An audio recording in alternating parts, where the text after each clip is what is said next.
to do this. Hold on. Okay, we're live. Okay, first, we're going to call the meeting, the regular council meeting to order, and first we'll have a moment of reflection.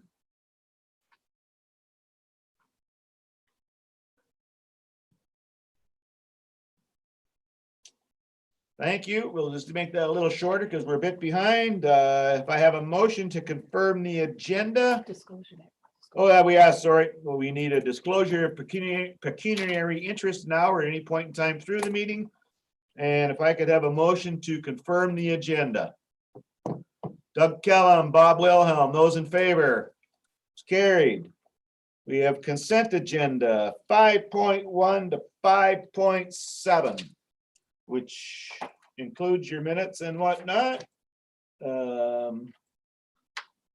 Anybody want anything pulled to be discussed? Okay, so I have a motion. Council receives consent agenda items 5.1 to 5.7 and approves the August 6, 2020 council minutes. Moved by. Don't everybody jump at once. Walter, Matt Duncan. Those in favor? It's carried. Okay, we're going to move on to delegations. And I apologize for being late to Kim McElroy is going to be here, Eden Grodzinski, and Janine Fast. And I believe we got them up there. Okay, so can they hear me? We can. Okay, Hello, good. yes. Sorry, go. we're just setting up. Okay, you're up. Yes, good morning. Good morning. Nice seeing everybody. Oh, there we go.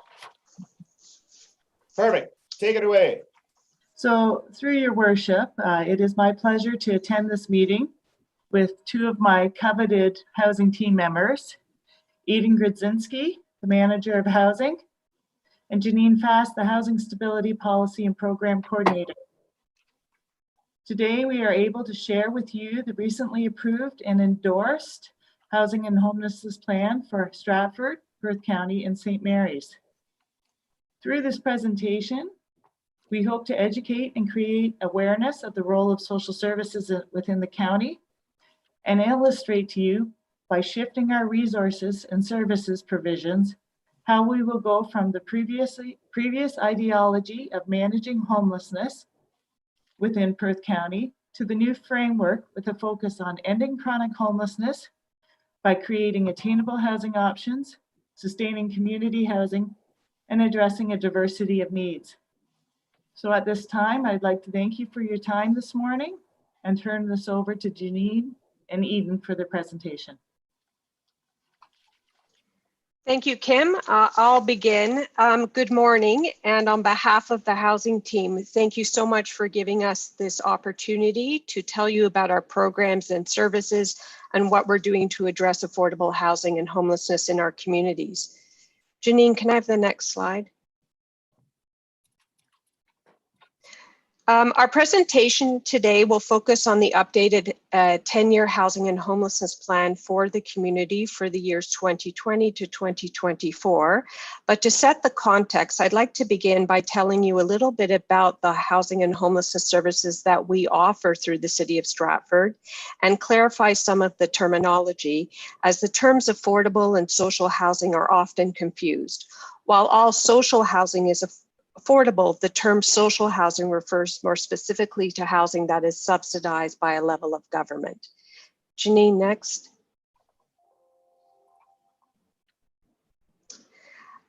On this slide, you will see a pictorial diagram of the housing continuum.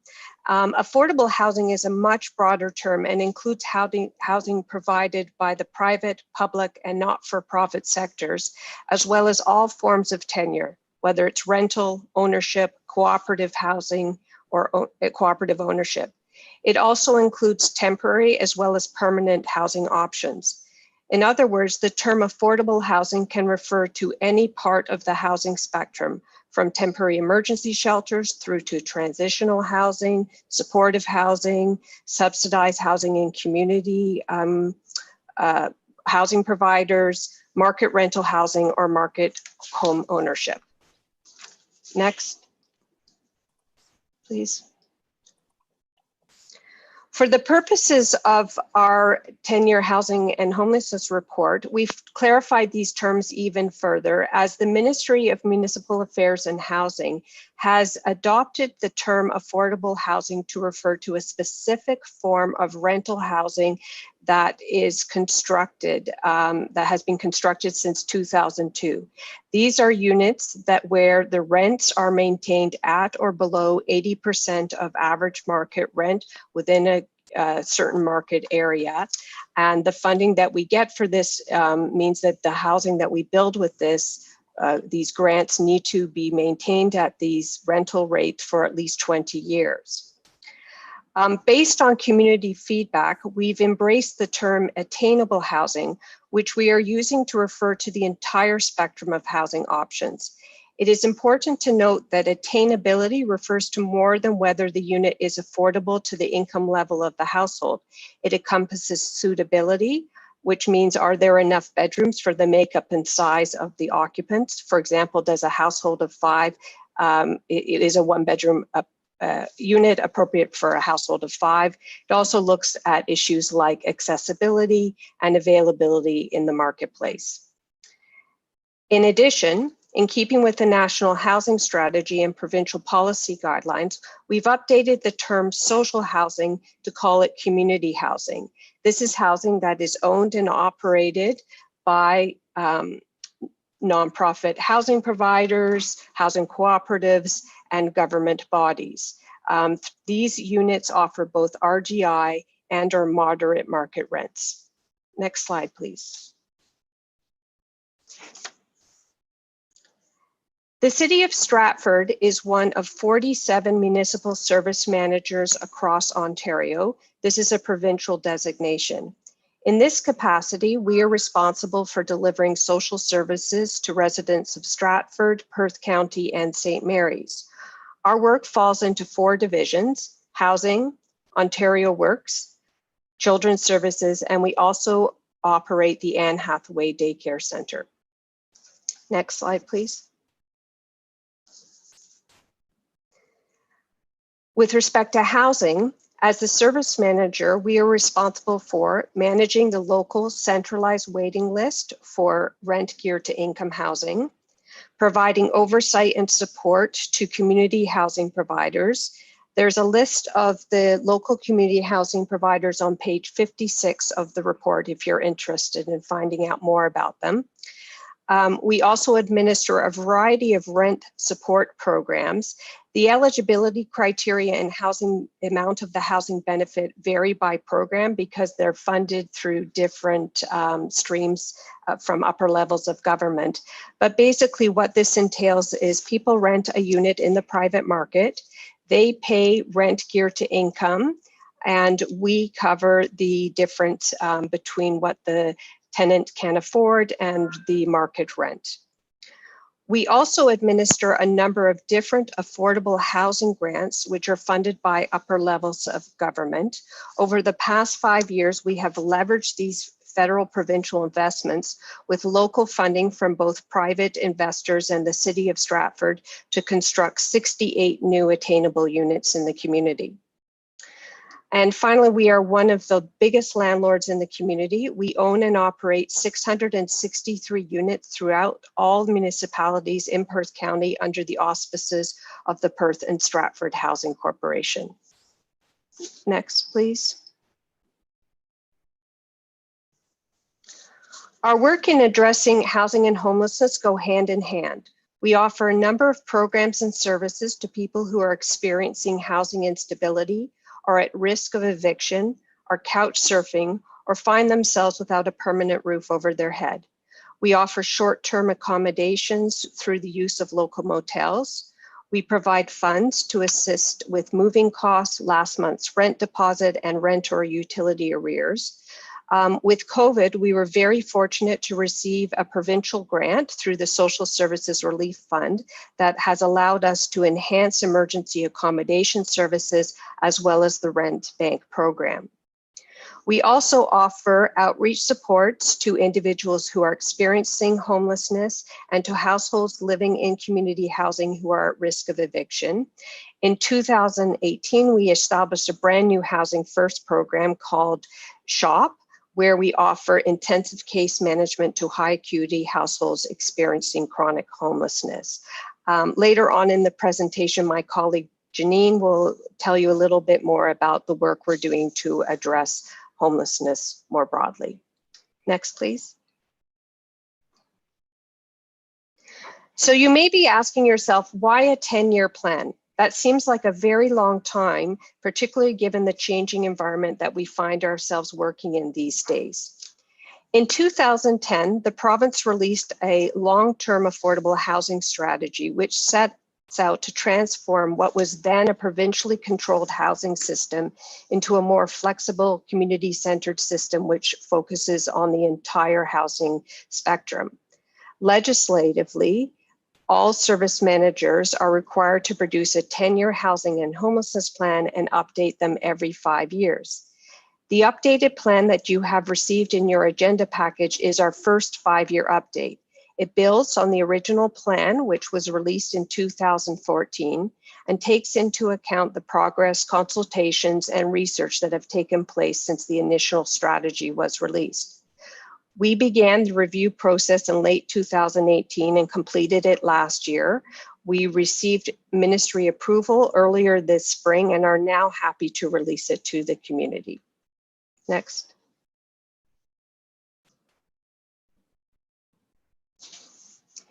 If you look at 10-year housing and homelessness plans across the province, you will see some similarities and some differences. Similarities in that all our plans need to address 8 areas of provincial interest, which are listed on this slide. Differences in that all plans also need to be reflective of local community needs. In order to make sure that our plan was reflective of community needs, we engaged over 100 stakeholders through a variety of methods. Next slide, please. This included individuals with lived experience, local service providers, municipal planning departments, and economic development officers, as well as landlords and community housing providers. We also conducted an in-depth assessment of available indicator data regarding the state of housing and homelessness in the community. Next slide, please. In the interest of time, I'll just highlight some of the key data in the report, but I highly encourage you to review the report as there's some valuable indicators presented here. The first thing I'd like to highlight is the makeup of housing in our community. Given that this area is predominantly rural, it will come as no surprise to you that the majority of structures are single detached homes. The challenge from an attainability lens is that this is the most expensive type of dwelling. We do not have a lot of purpose-built rental structures, which is a rental apartment that contained 3 or more units. Most of our rental units in the community would fall into what we call the secondary market: converted houses, basement apartments, and apartments above storefronts on main streets. The majority of local landlords in our community only own 1 or 2 units. Next slide, please.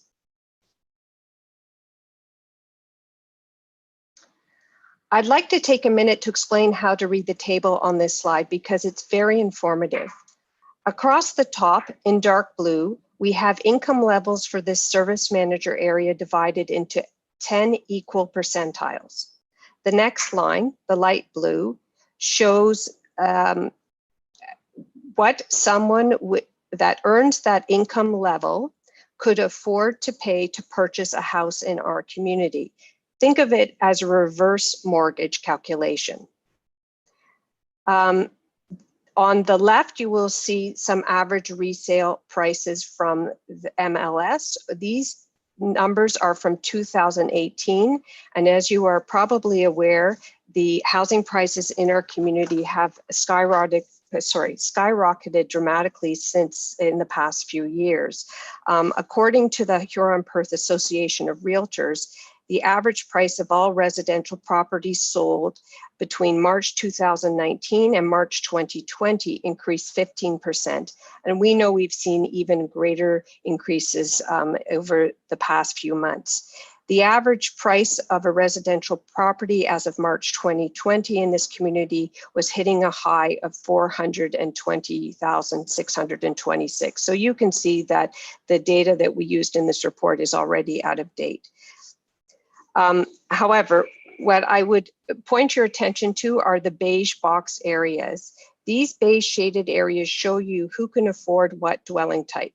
In other words, a household would need to earn at least $106,000, that's be in the 70th income percentile, to afford a purchase a single detached house at the price of $372,917. Next slide, please. This table shows you a similar pattern, but for rental units. The rental rates shown here on the left come from a local rental market scan that we did in 2019. Like housing prices, local rental rates have also gone up dramatically. We just conducted another research of a rental scan of the local market, and just a couple weeks ago received ministry approval to use these new rental rates. And I'll just verbally tell you what they are. Bachelors have gone up to $1,231. That's up 70% since we first did the rental market scans in 2018. A one bedroom is now running at $1,239. That's up 56% since 2018. Two bedrooms, $1,421, and a three or more larger size unit is $1,720. Basically, what this means is that if you had a family, a two-person family, say a single mother with one child, she would need to earn about $62,800, that's the 7th income percentile, in order to afford a two-bedroom rental in this community. You can see that there are lots of households in the community who can't afford private market rental units. And so their only option is to apply to us for subsidized housing. Next slide, please. As a result, we have seen skyrocketing demand for rent geared to income units in the past 5 years. The number of applications on the waiting list has more than doubled from when we first published the original 2014 plan. When we wrote this report as of December 31st, there were 412 applicants on the centralized waiting list.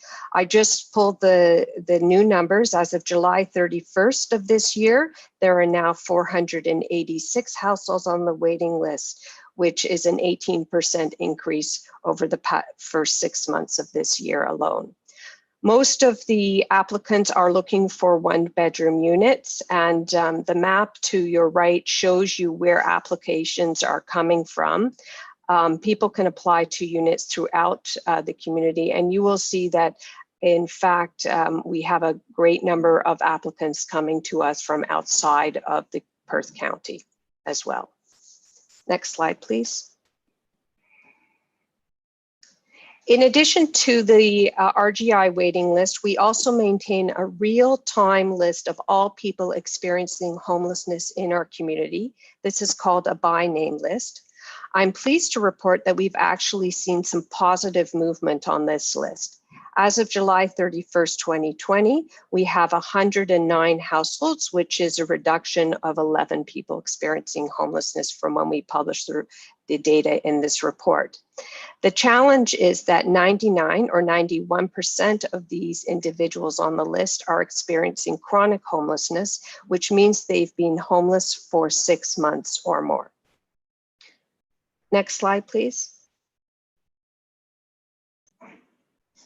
Overall, the research from our housing need and demand study shows us that income levels in the community are below provincial medians.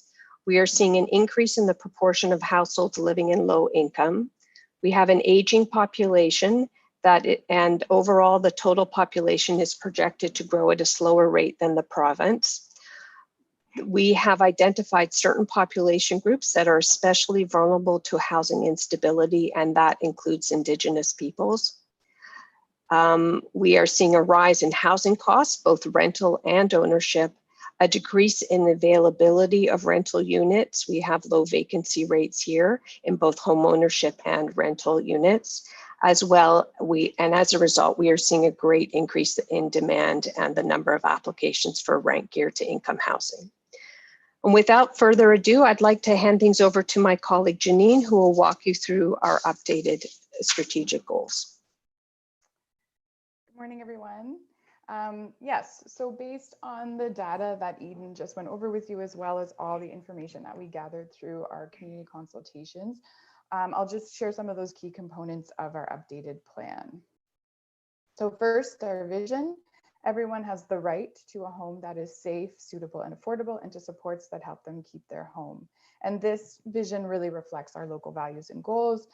It is consistent with those 8 policy directives that Eden went over at the beginning of the presentation. And very importantly, it echoes the rights-based approach that's highlighted in the National Housing Strategy, which came out in 2017, which states that housing is a human right. So along with that vision, we also have 4 new strategic objectives and 4 implementation drivers. And so when we're thinking of this in terms of the framework with which we want, or the community is going to move forward with reaching this vision and doing this work, the strategic objectives are really thinking of as those broad buckets of what do we need to do in order to achieve that vision. So we know we need to end homelessness, we need to create attainable housing options, we need to sustain community housing, and we need to address that diversity of needs. And then the implementation drivers really are the how. So these are the components that we need to carry out those objectives. So again, we know we need to be able to collaborate with service providers, community agencies, municipal partners, economic development, our landlords, service users, people with lived experience, everyone. We also know we want to use data, so we need to have good local data, and Eden already mentioned some of the local initiatives we've done in terms of gathering data to make those informed decisions. We also need to we want to be providing education and training to raise awareness of some of these important issues in the community, but also to build the capacity in our community to be able to implement and run some of these programs and initiatives. And then also we want to be measuring our success by focusing on outcomes, really wanting to make sure that these programs and initiatives that are coming through really are having the intended impact on the communities and on the people using the services. So I will go into a little bit more in detail about the 4 strategic objectives. Ending homelessness. Kim already kind of mentioned this as well. Really, it's about shifting resources and service provision from managing to ending homelessness with a focus on chronic homelessness. So really what that means is we want to make sure that the resources that are being used to respond to homelessness, and that's financial, monetary resources, human resources, are really being put towards helping people keep their housing before they start experiencing homelessness, so prevention, and also helping those people who are currently experiencing homelessness with finding and keeping a permanent home as well. So really, to put it bluntly, we're going to end homelessness with housing, and that is what our focus is on. So even though these strategic objectives are new for this updated plan, it doesn't mean that lots of work hasn't been happening already in the past 5 years since the original plan was released. So, and Eden already mentioned some of the things that through the Social Services Department that we're already doing in relation to homelessness, but here's a little bit of a list of what has been happening. So she already mentioned there's a number of programs that have already either been introduced or enhanced to really help people experiencing homelessness or at risk of homelessness with finding and keeping housing based on their level of need. From a systems level, we've really worked to look at how we can better coordinate our response to homelessness in the community. And that has come about by introducing some community-wide screening tools to help understand what the need is in the community, and also some data collection initiatives to really understand the general nature and scope of homelessness as well. Eden already mentioned the by name list and shared some of that data with you which is a really important tool for us in the community to really understand in real time what is happening for people experiencing homelessness. So moving forward, the things that will be prioritized for the next 5 years is implementing a coordinated access system. So I already mentioned we've been working really hard to be looking at how to better coordinate our response. A coordinated access system is a very specific standardized process by which people experiencing homelessness can access, be assessed for, be prioritized for, and matched to housing services across the entire community, across all services in the community. So we've started doing some of those things, but there's a lot, there's other things that still need to be put in place to be able to implement that. One of the really important things in order to do that is to have a homelessness management information system, which is basically a database. And HIFIS 4 is the one that we're working on, and that's one that the Government of Canada has developed. Other things in terms of homelessness, ending homelessness, we really want to make sure we're moving towards a more mobile, flexible outreach, outreach services across the entire service manager area, looking at strengthening eviction prevention programs, moving towards housing-focused emergency accommodation, which really means those people who are accessing our short-term accommodation really focusing on how to help them find permanent housing. And then in general, providing a range of programs that address all levels of need, because we know individuals experiencing homelessness have different levels of need, experience homelessness differently, and we need to be able to be flexible and diverse in those programs.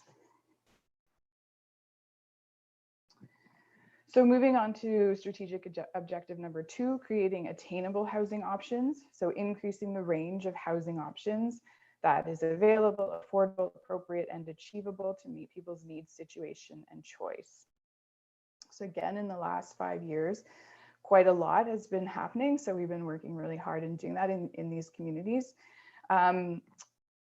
So new attainable housing has been created in the last 5 years. And so that has been through construction. You can see the creation of the new units since 2014, 68 in Stratford, but also in St. Mary's and Listowel. Also, new attainable housing units have been created through rent supports, and Eden also went through what rent supports are, and basically they help to bridge the gap between a household's income and what the actual cost of housing is through subsidies. Programs have also been out there to help people own their own home in an affordable way. And then for some specialized population groups, we've been able to help households experiencing domestic violence find safe and suitable housing as well.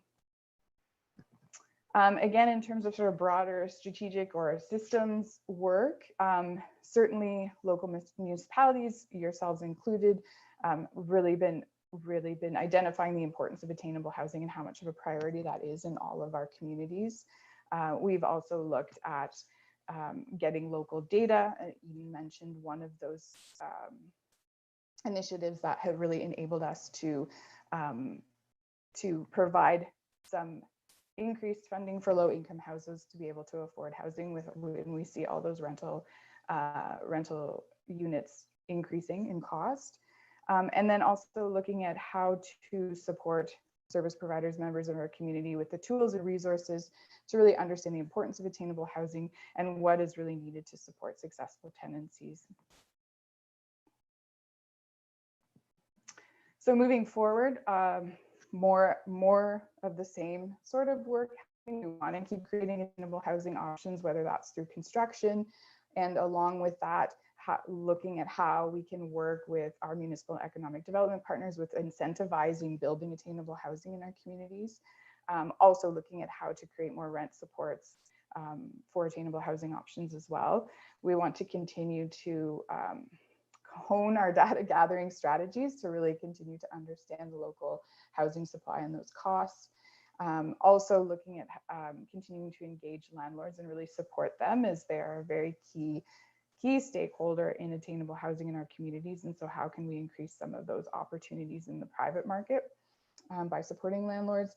And then also looking at how we could possibly increase access to rental housing and figure like help supporting people looking for housing and where to find that, looking at the feasibility of establishing an online inventory or things like that. Strategic objective number 3, sustaining community housing. So that's ensuring that our existing community housing stock is well maintained, continues to play a key role in the delivery of permanent rent geared to income housing locally. So over the past 5 years, operational reviews with local housing providers was completed. Really, that's how to understand how we can support them as service manager and their sustainability moving forward. Also, we've been able to use funding to make improvements at properties and conducted building condition assessments and energy audits to really understand capital planning priorities. So when funding does come through, we really know what needs to be prioritized for that sector. Moving forward, or the activities for the next 5 years, as a service manager, negotiating the end of operating agreements with our local housing providers is very important. Community housing, the provision of community housing is really set through agreements with governments, so federal and provincial governments. And over the next few years, these agreements are coming to an end. So it's possible that there are providers who may want to opt out of providing rent geared to income housing. And so as much as possible, we want to work with them and maintain that level of RGI housing that's available in the community. There have also been some changes legislatively to how RGI rent geared to income is administrated locally. So there's some updating we need to do in our policies and procedures and directives in order to align with that. Also, through the consultations, there were some misunderstandings about community housing and what it is and what it offers. So really providing education and advocacy in the community to help understand the key role that community housing plays is a part of some activities moving forward. Also, community housing stock is aging. So being able to use funding for capital repairs and stock regeneration is very important. And then building the capacity in the sector to really support and enhance our providers' abilities to operate effectively and efficiently. And finally, strategic objective number 4, addressing a diversity of needs. This is providing a broad range of services and supports that reflect the unique local landscape in an inclusive and culturally appropriate way, including advancing truth and reconciliation with Indigenous peoples. And so this strategic objective really recognizes that there are certain population groups that are especially vulnerable to housing instability, and that not only that, but their housing needs are impacted by their experiences that have led to this vulnerability. So whether it's socioeconomic challenges or stigma or racism and discrimination, it's really important that we have programs and services that are there to meet people where they're at and to provide what they need at their time in order to make sure that their housing is safe and permanent and helps them move forward in other ways. So in order to do that, because support services are provided kind of across our communities by different players in different sectors, and there are multiple levels of government that are involved in funding housing services. One of the things that is recommended in the plan is to really do a service mapping or really understand what different housing services and options and supports are out there in the community, so we have a sense of what's missing and what needs to be added or enhanced. And then on the flip side of that, really looking at how the system is working and navigating the system for service users or those who are trying to access these services, to really understand, kind of get a better understanding of the lay of the land, so to speak. And this may mean also strengthening and really working with partners in organizations that are across all sectors, and maybe in sectors that housing and homelessness service providers haven't traditionally worked with, to really meet the needs of people.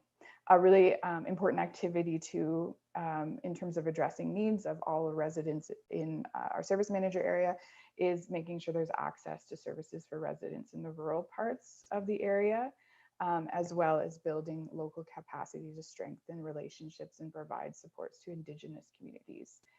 and peoples. So that's the plan in a nutshell. Next steps in terms of where we're headed is really continuing to share this housing and homelessness plan with the public. We are hosting a community webinar on Wednesday, September 30th. And so you're more than welcome to attend that. To attend, you just need to email the address and you'll get a link to be able to register to the webinar. We're also very happy to present at your municipal councils.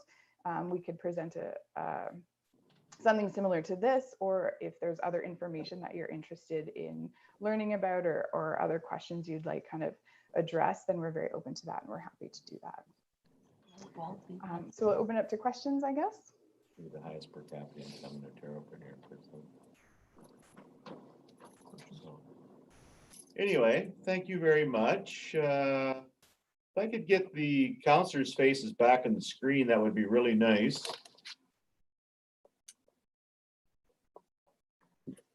Because I think we're going to get a couple questions here, so I'm just kind of perfect. Now I got it. So, did anybody questions for the three participants? And I have Daryl and then Todd. Daryl, you first. Yeah, good there. You can hear me. Yep. So it is being classified on a provincial level that it is a right for everybody to own a home, correct? If they can afford one, they do have a right to be subsidized. I grabbed that correctly.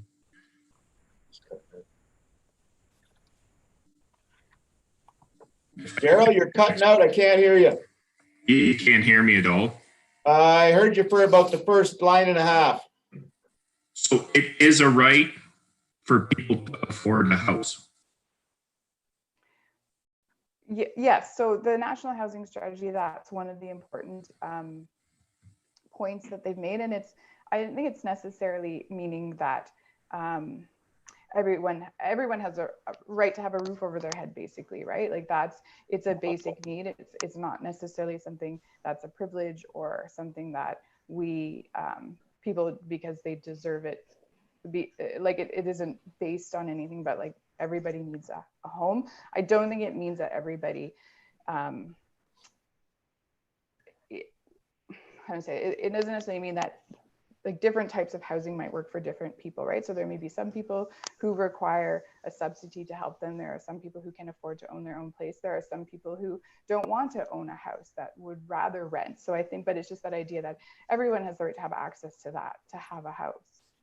Yeah. So that being said, it is my duty to subsidize that and pay for that. As well, I'll just finish up here. And when you say the only option is subsidized housing, that is not the only option. And I'm going to be to the point. Traditionally, you worked with family. The family unit is strong. Perth East has thousands of people in one ward that make below all your numbers. They make below that, and not one of them is homeless. Not one. Okay, so there was a time when the family unit meant a lot, and we keep running these numbers.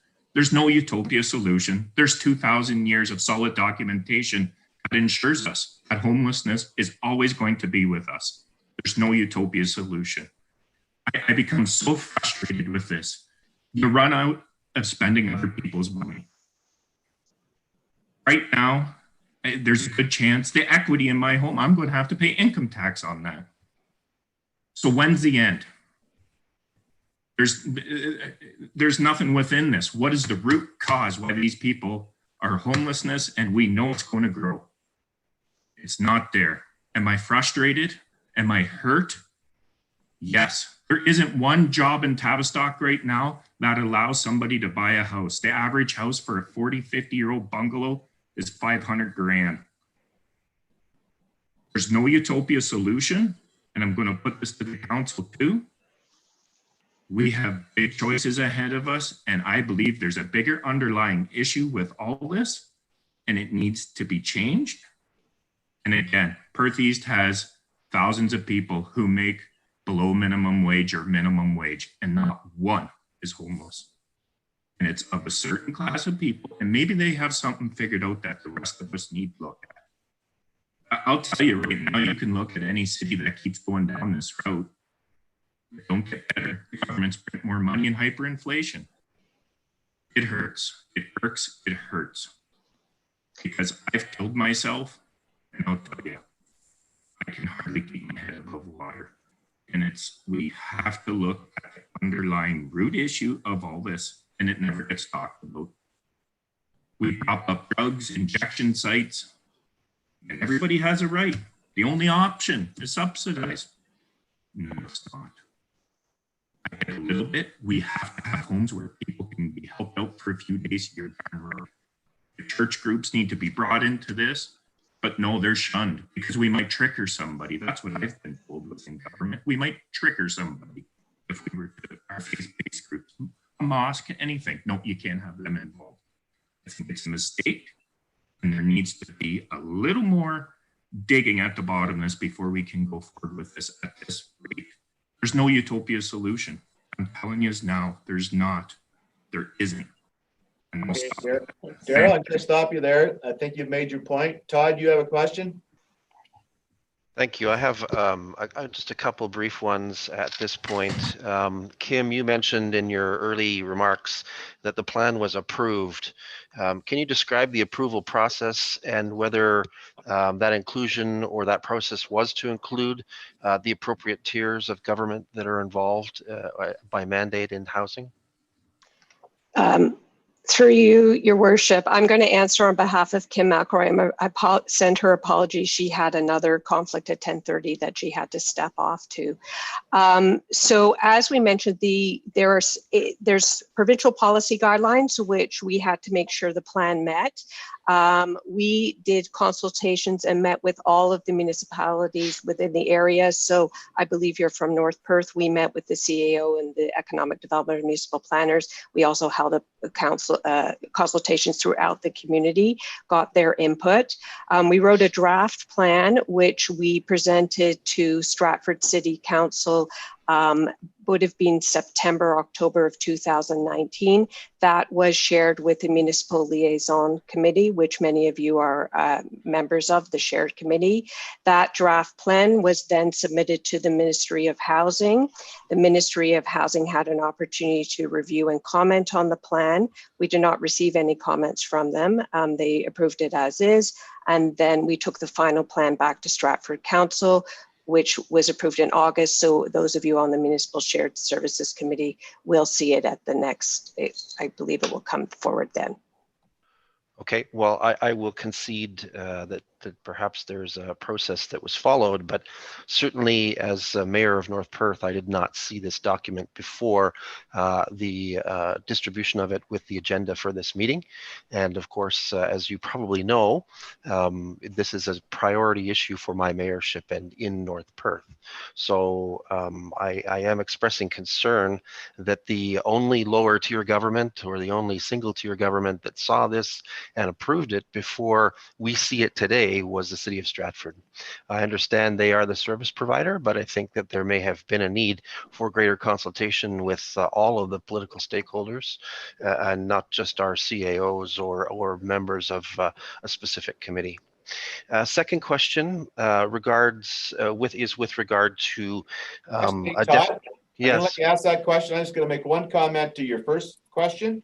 So you mentioned about the one level C in the City of Stratford. That was at MLC. So that includes St. Mary's, the county, and the City of Stratford. So it was discussed and passed through there without any issues. So on to your second question. With respect, Mr. Warden, given that perhaps I don't understand the role of MLC, but I think that County Council probably should have had a look at this, given that housing falls within the upper tier jurisdiction with regards to provincial mandate. My second question then is with regards to the Canada standard of 80% being a definition for affordable housing. I think we all all know that's a bit of a concern in our country and in actual implementation on the ground. If you apply that standard of 80% for affordable housing, how does that shift the fancy graphs that you showed, which showed various income deciles or whatever it was, and does that make sufficient impact against the proportion of population in our county which live within those decile ranges?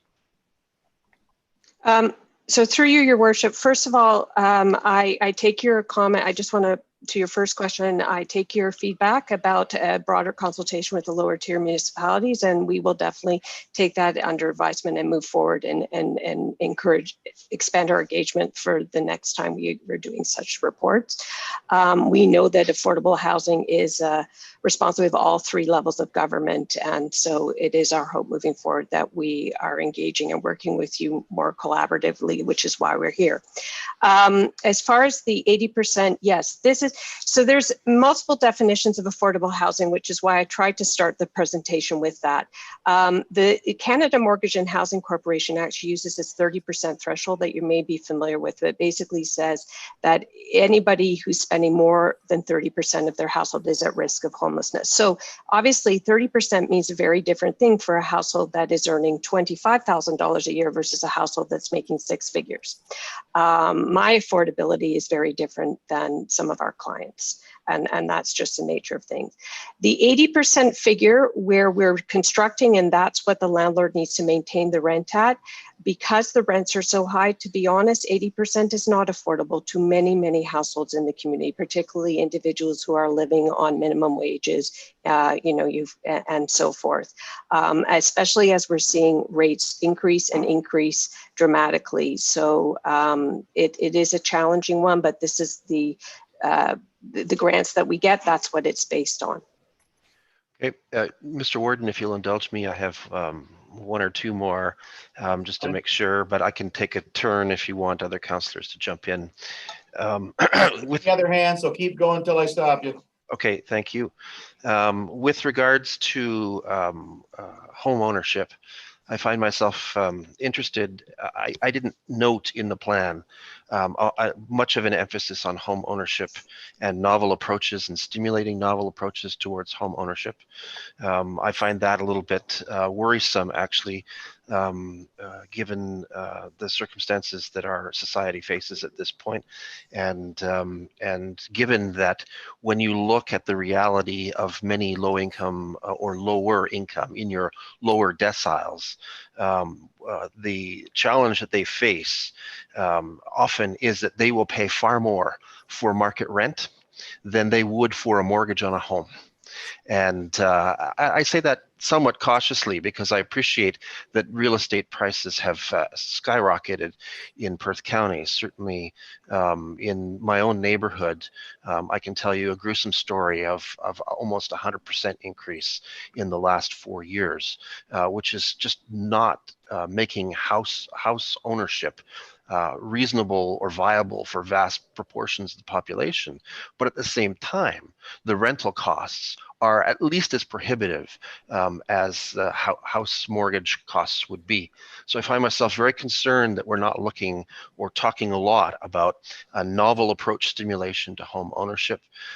Certainly there are other upper tier governments in Ontario that are very much looking at that sort of turning over ownership of even social housing to those who are living in it, to stimulate that sort of housing ownership pride. And of course, we're all, I think, familiar with the experiments in the States and Chicago and other jurisdictions where they did just that, and generally good things happen. So I'm hoping that that even though the plan apparently is approved and in stone, that there's some thought and effort that will be given to home ownership and novel approach stimulation for home ownership as we move forward in this next 5-year span of time.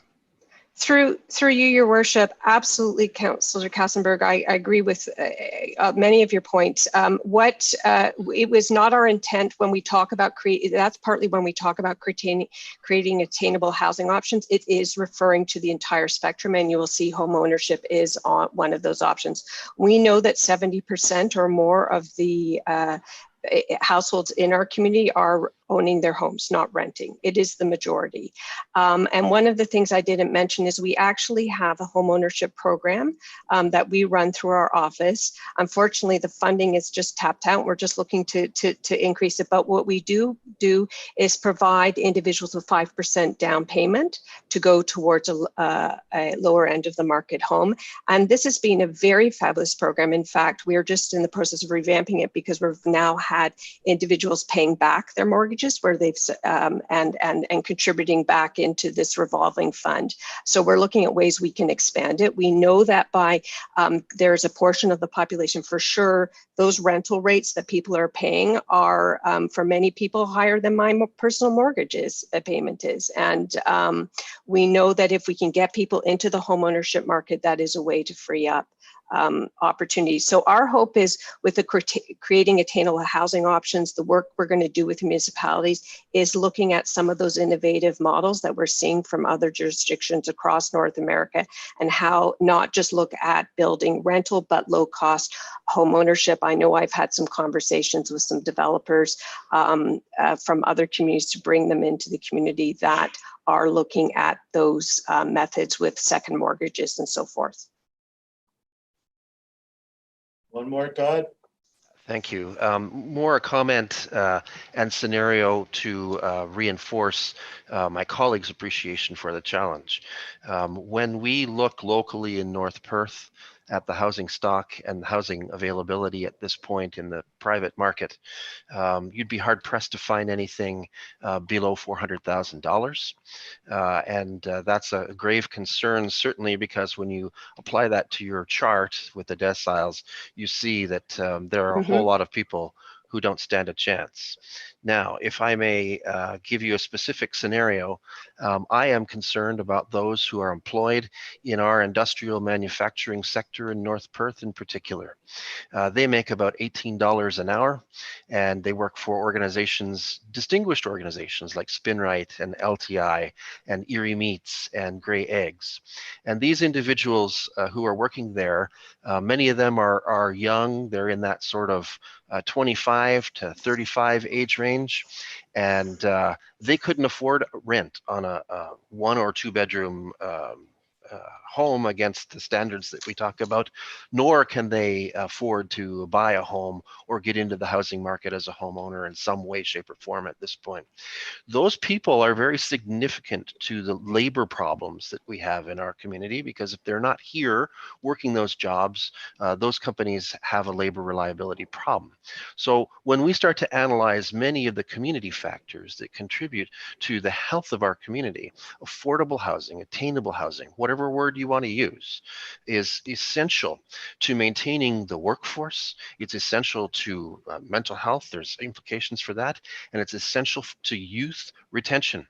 And quite frankly, if we don't deal with the youth retention issue, we're cutting ourselves off at the knees, because 10, 15 years from now, as the demographic shifts, we'll be communities of very, very much dominated by an older demographic, people who are essentially retired, and in many cases who are entering a less healthy period of life where they need supports.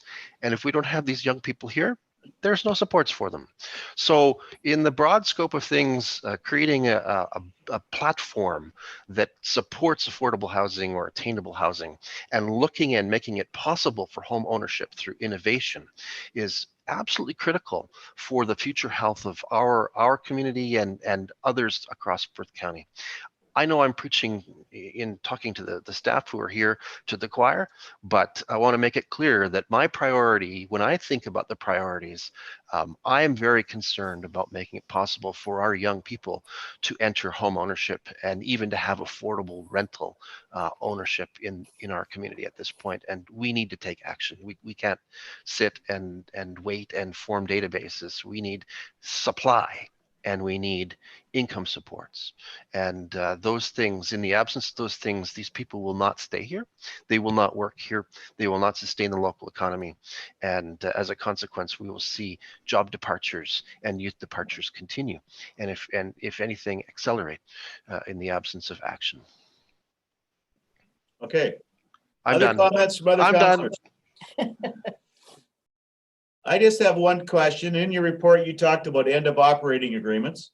Mhm. The one I'm going to refer to specifically is Spruce Lodge Tower 1. You got 54 RGI units there. That expires, I believe, this coming October. October 31st. So my question, and I sit on that board, so I'm aware of what's going on, but we haven't had a meeting for a couple of months. We would like to keep those as RGI, as I'm. So would sure we. you're aware.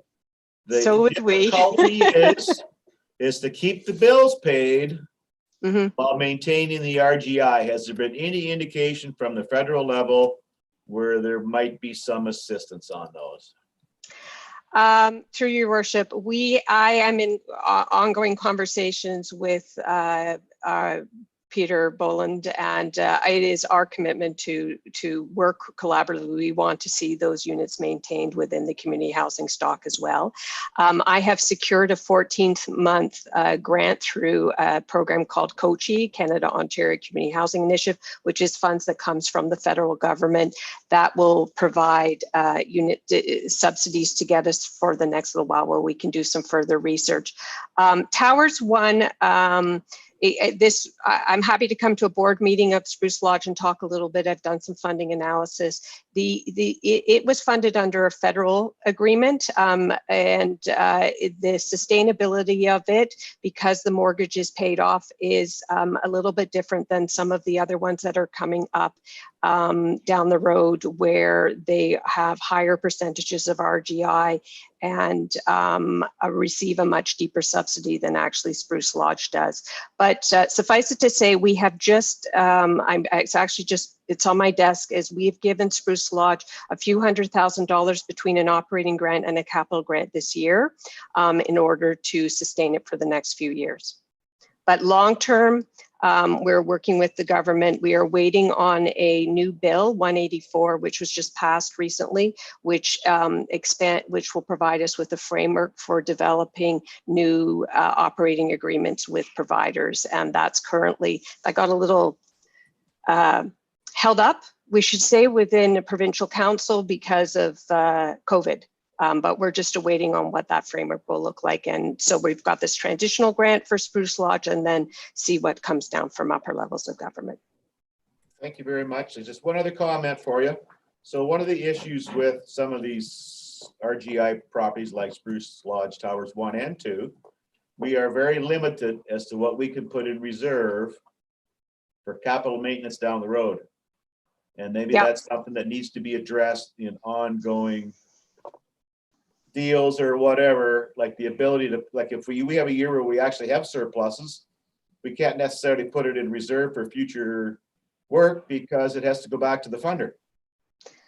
Yes, through your, we are aware, and so is the province, and that's partly why they are in the process of that new Bill 184. And forgive me, I can't remember the name of it, supporting tenancies and some other things. It looks at revamping the Residential Tenancies Act as well as the Housing Services Act, and that is one of the issues that has come up through extensive consultations that the province has done with both us and the community housing providers. And we are aware that there are limitations to the funding formula and legislative requirements for the providers that encourage their sustainability. So I'm very hopeful that this new operating framework will allow us to change some of those things. Perfect, thank you. No one else has any questions? I'm thinking we're good. I just want to thank, Kim's gone, but you can thank her, and Janine and Eden there for your presentation, and look forward to see what happens down the road here. Thank you. Yes, thank you for your time. Okay, so I have a motion here that Perth County Council receives the Stratford, Perth County and St. Mary's Housing and Homeless Plan Update. Moved by Bob Wilhelm, second, Matt Duncan. Those in favor? It's carried. Moving on. Rachel, Stage 3 reopening, you're doing that? Wonderful. Yes. Okay, thank you, Warden Aitchison. Through the warden, good morning, County Council. Thank you for providing the opportunity to bring forward this report to update you on the reopening plans of county facilities. So as a brief overview of the report before you, I will touch on select key points. So firstly, staff continue to prepare for the reopening of county facilities and in-person service delivery. As many of you know, the Stratford Perth Archives resumed service earlier in August, and the county administration facilities, namely one Huron and one Ontario, will reopen on September 14th. We chose this date as to correspond with the Ministry of Attorney General's operations and when they resume. In part with the reopening, we are working to ensure that all staff, tenants, and visitors will be properly screened, and there will be signage indicating that we ask they wear face coverings and apply hand sanitizer. In addition to the entrance into the building, we have provided staff with personal protective equipment, plexiglass in work areas, and cleaning solutions at their desks. Again, if any members of County Council would like face coverings, please let me know. I'd be happy to provide this now or prior to resuming in-person meetings. Specific to One Huron, in part with the ongoing space reallocation and construction, there will be physical distance floor markers, directional signage to ensure proper flows of traffic and the reduction of person-to-person contact with the goal of breaking the chain of infection and reducing further spread of COVID-19. These efforts are enhanced by the addition of the waiting room, central reception space, and security doors, which will contribute to achieving Council's strategic priorities of increased security and the COVID-19 recovery. Contractors are currently on site working to complete these projects, and we're very pleased with the progress we've made. The Ministry of Attorney General will be providing an individual to screen all visitors entering the building during all operating hours, while a second individual will be provided to walk through the building to ensure individuals are following proper protocols. The One Ontario Street location is now operational for staff at this time, and planning and economic development and tourism staff have begun working from these locations. Attached to this report is a brief status update as to the various activities contributing to the reopening plan and space reallocation, along with floor plans of One Huron and One Ontario to demonstrate the revised procedures and additions of safety and security precautions. By receiving this report for information today, there are no financial implications directly associated. And with that, the report is before you, and myself or Lori are happy to answer any questions council may have. Thank you. Questions for Rachel or Lori on that report? Rhonda? Did you say that someone's going to round through the building to make sure that protocols are being done properly? Is that what you said? Yes, through the warden, part of the Ministry of the Attorney General's protocol is somebody has to be at the screening door, and the other is basically a hall monitor, so that in the public spaces in the courthouse, we would have to wear face coverings and we'd want to be socially distanced. So that hall monitor is, those two individuals are paid for by MEG, which is great. And that is part of their protocol in order for them to resume business with the courthouse being open. And we will follow suit. It was our intention to make sure that when in the public areas, that certainly staff social distance and wear face coverings. Okay, I guess if it's part of their regs and they're paying for it, Yes. let it Other happen. questions? Just received the report. No other questions? I have a motion. Perth County Council receives the Stage 3 reopening September 2020 report. Moved by Bob, second by Daryl. I think that's Daryl. Yeah, that's Daryl. Sit up. Those in favor? Passed, carried. Thank you. Paramedic service update, Mike. Thank you through the warden. This report is in response to some of the questions asked about the framework of the PCOP team that were brought forward last council meeting, as well as just a general update on the COVID situation in terms of what we're managing, and with the recommended action that the county council receive the report for information. So I certainly would be prepared to ask any questions if you have any. Questions for Mike? I'm getting reflection off all the plexiglass in front of me, so I have to do a double take here. No questions for Mike? Okay, I have a motion that, and I have it here someplace, Perth County Council receives a paramedic service update report for information. Moved by Todd, second by Rhonda. Those in favor? It's carried. Okay, moving on. Planning services. So first we have a application for draft plan of condominium. We need Sally or David or I believe Eden. No, Evan? Evan was up there or something once. There we go. That I'm having trouble reading the names through the All through the plexiglass. plexiglass. Yeah. Okay, take it away. Sally, I guess Sally, you're gonna lead this? Good morning, Warden Aitchison and Council. Evan is joining us today from MHBC. He's the planner assigned in this file and the most knowledgeable about it. So he's going to talk to you, give you the lowdown and a recommendation. Thank you. Thanks, Sally. And through you, your worship. So I'm talking today about the draft plan of condominium that was submitted to the county on behalf of Southside Estates Incorporated, care of GSP Group. So if I can, I'm going to share my screen.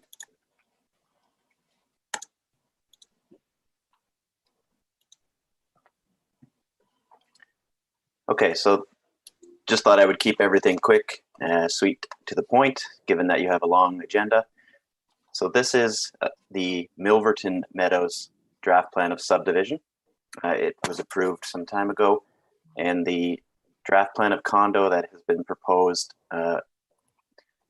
includes the lands that you see here in blue. So 20, 25, 28, and 33 Murray Court. The plan of condo is a standard phased plan of condominium. The phased plan of condominium is a beneficial application for those that may be concerned with cash flow and or need to develop their lands based on the current market at the time. So the first phase is, if it can scroll down here. So the first phase is 28 and 20 Murray Court, which are block 21 and block 22. The second phase or subsequent phases, depending on how they decide to develop, will be block 17 and block 19, 25 and 33 Murray Court. So currently, block 28 is developed with, the building is constructed. It is a 6-unit condominium building that's attached as one of the schedules to my report. And 20 Murray Court will be a further 6 units. And between the two, there are 17 unitized parking spaces. So what you see in purple are the initial phase, so phase 1, and then everything in green is phase 2, and each of the second phase, so 25 and 33 Murray Court, will be 12-unit buildings. The units for phase 1 have been site plan approved. They are designated and zoned to accommodate this type of residential development and density, and will provide additional housing for Milverton, Perth East, and the county. I would also note that while servicing is not fully available to the future phases, it will be accommodated through the remaining of the draft plan of subdivision and the site plan approval process. So everything for the future phases will need to undergo the same site plan approval that the initial first phases have gone through. I'll stop sharing now.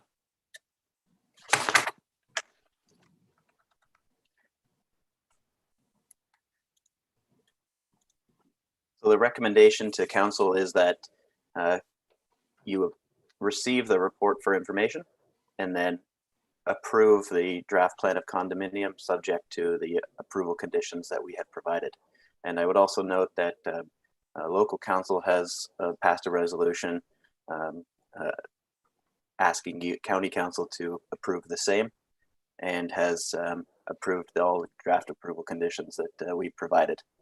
We have been in consultation with the applicant and they have reviewed the draft plan conditions and are satisfied that they meet their objective, and same with the county.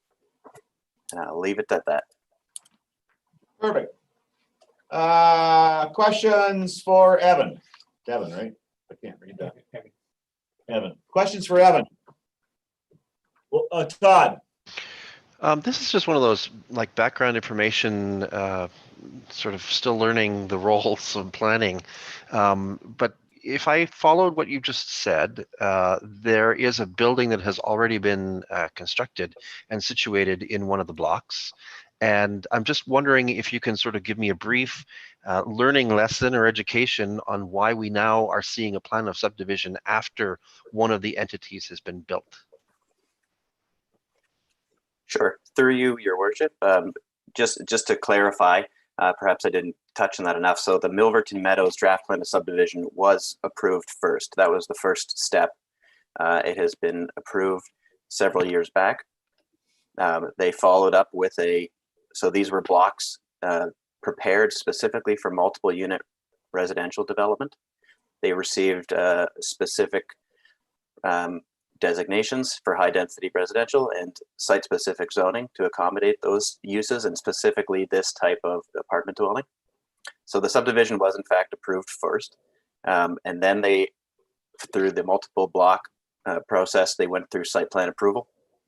So site plan approval for the phase 1, which allowed the building to be constructed, and then the plan of condo followed that. So that's a typical process in planning that you especially for subdivisions that have multiple block.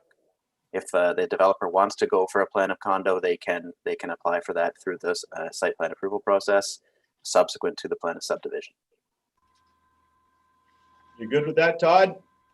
Sally, do you want to add something? Yes, through you to the council. Sorry, I just wanted to add that it is a common thing to do. We see it a lot more in urban areas, certainly when multi-units are developed and there's interest from the purchasers or the potential tenants to have a condo type ownership rather than rental. And in this case, this particular development has there's other blocks, and each block has multi-units on it. And I'm not suggesting this is the case for this particular developer, but sometimes what we see is that they will build the unit and then find there is a market for a condominium, and that sometimes offers cash flow to the developer to finish the other blocks. And we hope that future blocks will be remain rental options for people. And in our official plan today, we don't have strong policy to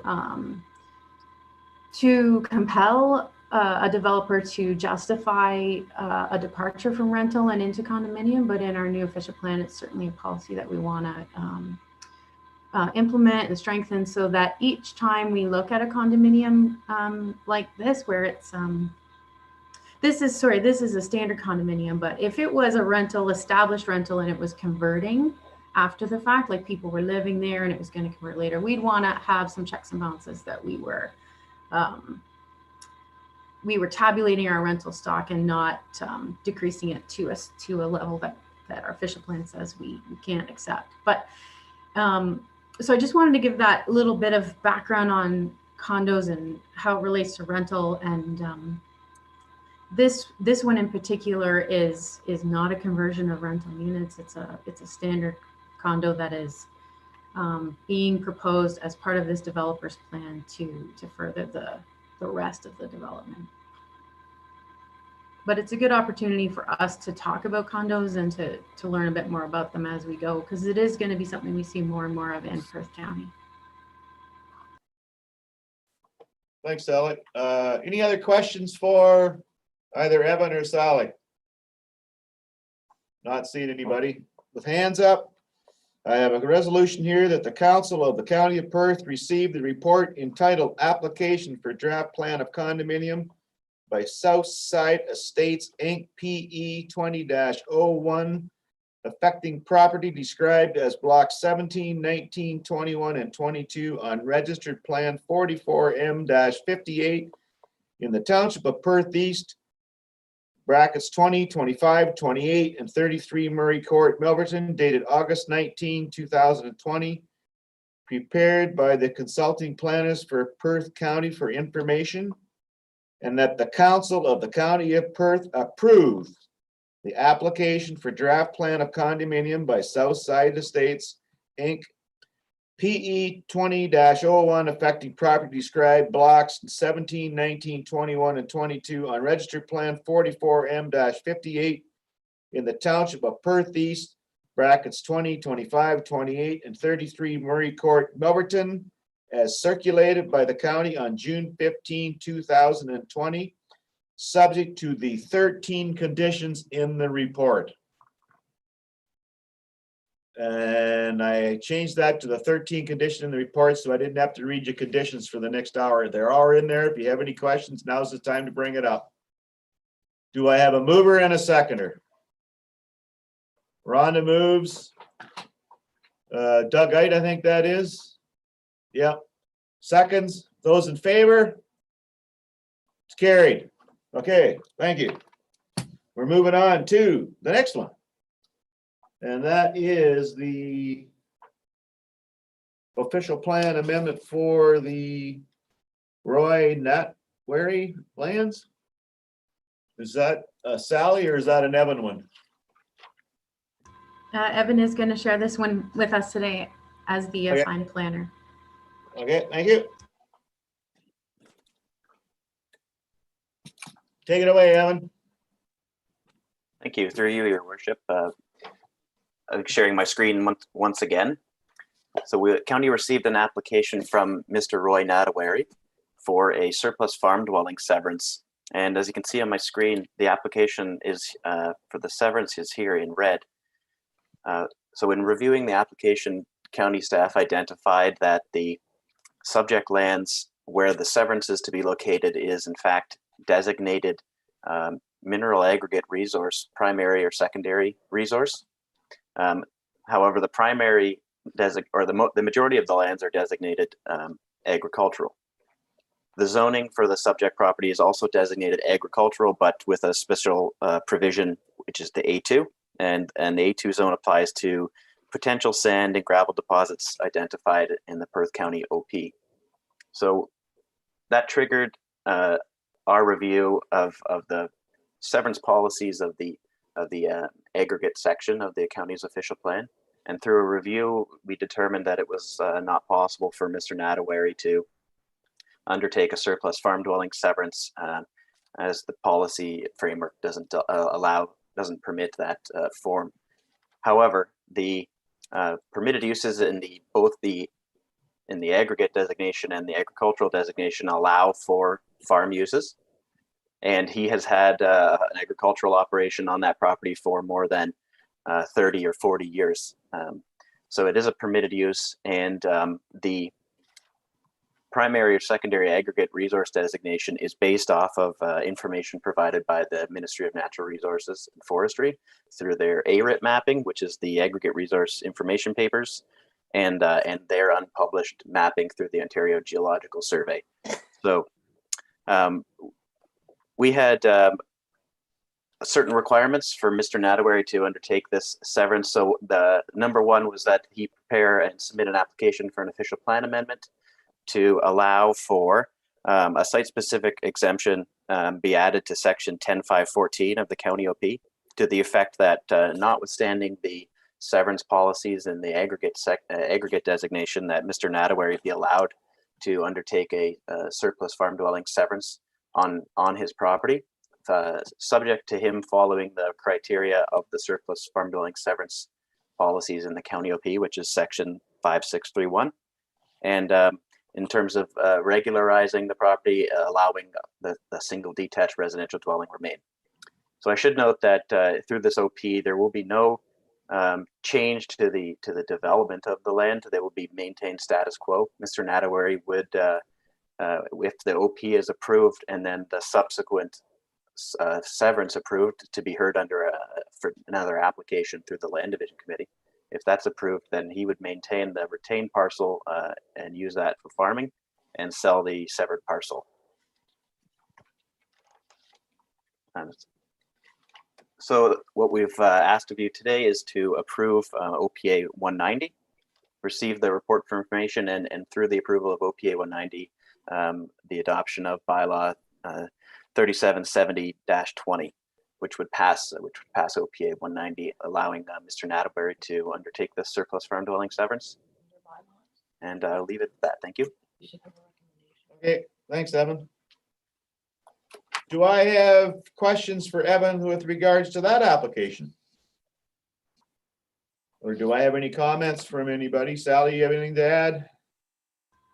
No, I think we did, Evan did a good job explaining Mr. Nattleberry's demonstration of the impact on potential aggregates. He did an assessment and to help us evaluate whether or not the surplus farm dwelling criteria, it was appropriate to use them here to sever this house. And so he went to that effort, and that has been demonstrated that makes sense to consider this farm use and to consider a surplus farm dwelling severance on this farm. Okay, thank you. It's actually not the first one we've had in this case. We've had a couple others that we've had to do similar things to before the severance took place. And I believe one of those is in Perth East as well.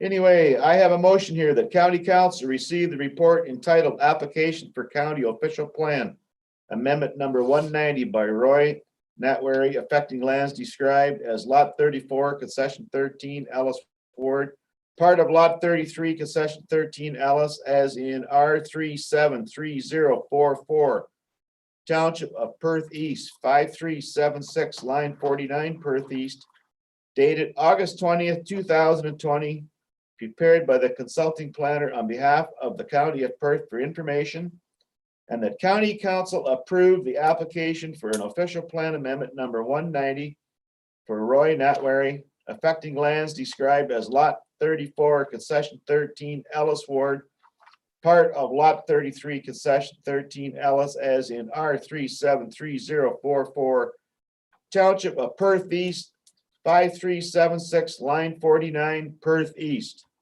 Moved by, that would be Daryl, seconded by Doug Ide, I think that is. Any questions or comments? Those in favor?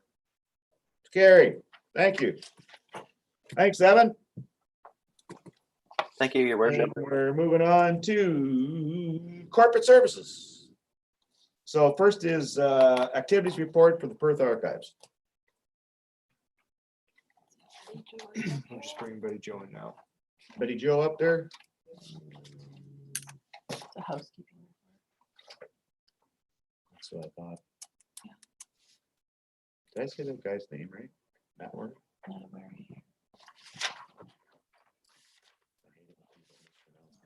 No. Thank you, Gordon, and good morning, Council, my colleagues. This is not a typical report on activities from the archives from MSSC. It's also not typical. I'm struggling with technology, so thank you for your patience. So with the return to in-person service here on Monday this week, I wanted to bring Council up to date on things beyond the end of June. So this week is yesterday with our public health measures in place. We have 15 in-person research appointments booked and 3 donors scheduled to come in person to discuss possible additions to the collection. And staff have dealt with another 14 requests for service by phone or email this week. So providing the information that's needed without those researchers needing to come into the building. In addition to following health unit recommendations and county policies on social distancing and screening the visitors before they enter the building, and quarantining records that have been handled by the public before we allow someone else to use them, another public health measure that we put in place has been to scan the indexes and reference books that usually sat out for everyone to use as they were needed in the reading room. So now digital copies of those resources are on public computers out there. Since the report was written, we've also digitized local directories from 1876 to 1939, replacing the microfiche copies that, like the paper indexes, were often handled by multiple people on any given day. So rather than make those available potentially only once a week, you scan them and they're also available on computers. Moving to collections management and public outreach, in addition to the daily inspections for water and pests in the building that are just good stewardship for any collection of cultural property, the report highlights some of the projects that staff have been working on when they haven't been responding to research requests last few months. So thank you for your time, and I'm happy to answer any questions you may have. Thanks, Betty Jo. Questions for Betty Jo? We seem to be getting hellish feedback all of a sudden. Through Betty Jo's. No questions? I have a motion. Perth County receives the activities report for the Stratford Perth Archives 2020, and the council approves the report for submission to MSSC meeting of September 17th, 2020. Moved by Bob Wilhelm, second by Ron Agus. Those in favor? Carried. Thank you. Thanks, Betty Jo. Next, we're moving on to the tree inspection report. I'll do that. Tyler's going to do that one.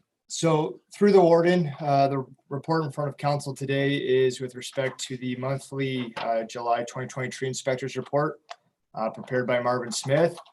There's 4 inspections.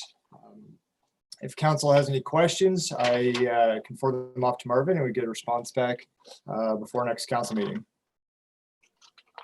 Questions, Doug? Are all are us in Huron County the same, or are we all a little different?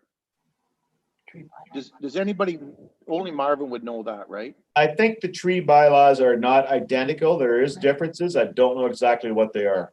Because up on 180 in the Huron County side, I saw a guy with a high hole, what I call stripping the branches off trees, and all those trees will die. And I know if that was in Perth County, that wouldn't be allowed. But in Huron County, it might, I don't know, it might be there.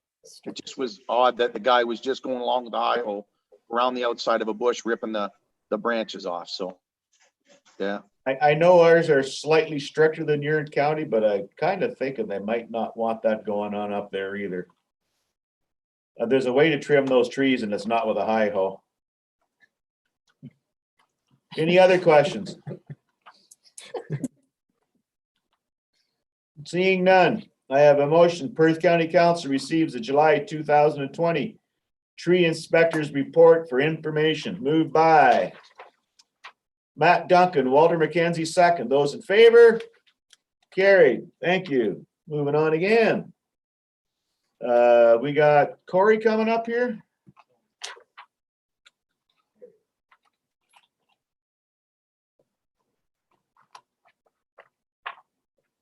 Is he here? Is he coming?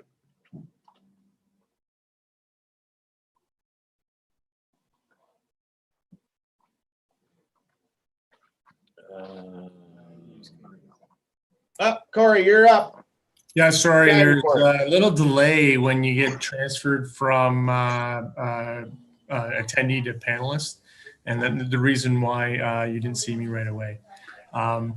The next report, Warden and Council, is the CPI report presented to you. The report basically is a 12-month period of CPI starting in July going to June 2020. We were trending around 2% until basically COVID hit, where we saw negative inflation in a couple of months and then a rebound in actually June of 2020. And it actually dropped the CPI rate from around 2% to about 1.48%. If there's any questions from council, I'll be happy to answer. Feedback here. Yeah. Anyway, questions for Corey? Don't see any hands going up. I'm thinking that's partly because they're getting tired. Okay, I have a motion. Perth County receives the 2021 CPI increase report and that council approves a rate of 1.48% as an increase to the county non-union salary grid and remuneration for members of council and committees. Moved by Todd, second by Bob Wilhelm. Those in favor? Carried. Thank you.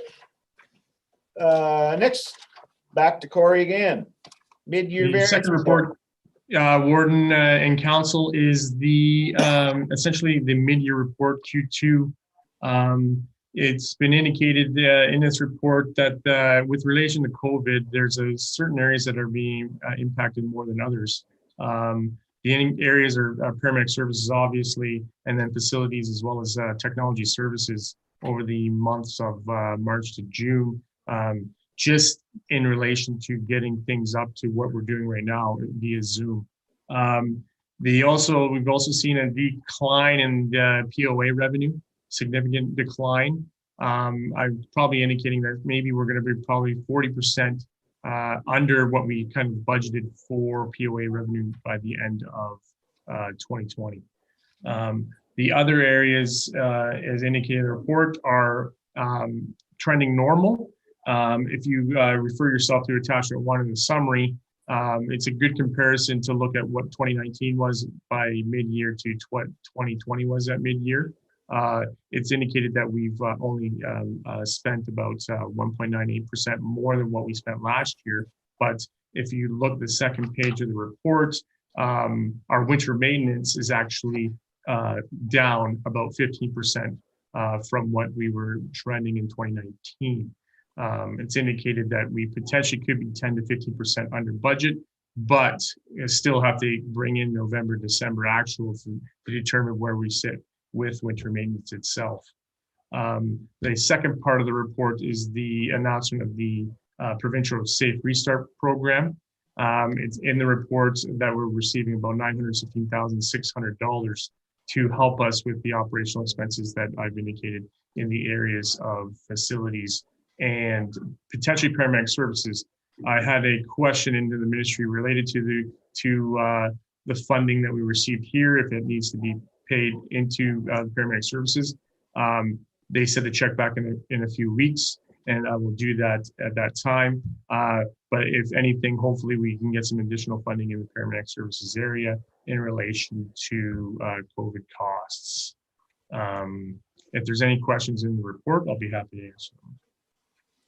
Questions for Corey? Yeah, it'd be nice to find out if some of that 900 and some thousand is part of the EMS. Just to add to that, Warden, it seems that there might not be enough money to go around to all the paramedic services, but hopefully some of it's offset by some additional funding that we can still allocate the other funds towards the operations. Any money that is not spent in the 2020 year can be put in the reserve to offset 2021 COVID impacted costs as well. And the other part is if we spend all the money in 2020, then you're more eligible to collect the other 50% coming into 2021. Correct. Okay, questions for Corey? Not seeing any. Motion that Perth County receives the 2020 Q2 operating and capital budget mid-year variance report. Moved by Daryl, Bob Wilhelm. Those in favor? Those in favor? It's carried. Thanks, Corey. No We problem. are now moving on to John McClellan.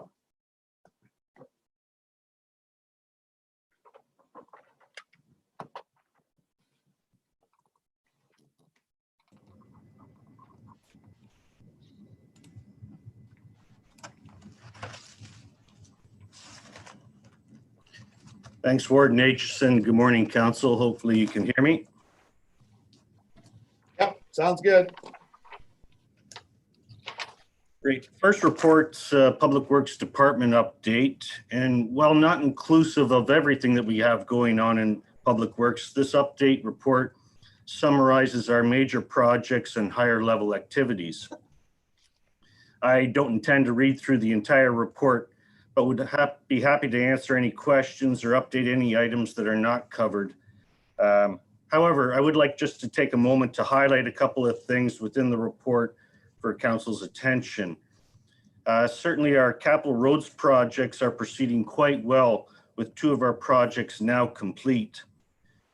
We have not encountered any major issues to date, and overall, we are pleased with the quality of materials, the workmanship, and the contractor's schedules. We do expect to be over budget on some projects, but under on others. Overall, I am targeting to be on budget with our 2020 capital roads projects. One factor in our favor this year is the price of asphalt cement has remained low and stable so far in 2020. And just to give you an example on that, our Perth Line 36 project had about 4,000 tons of hot mix asphalt, which we were expecting to cost us about 310,000. Because of the price of AC in the month of July when we were paving, that resulted in that cost being reduced to about 277,000. So about a $30,000 difference in asphalt costs. Just to compare that, we haven't started paving up on Perth Line 86.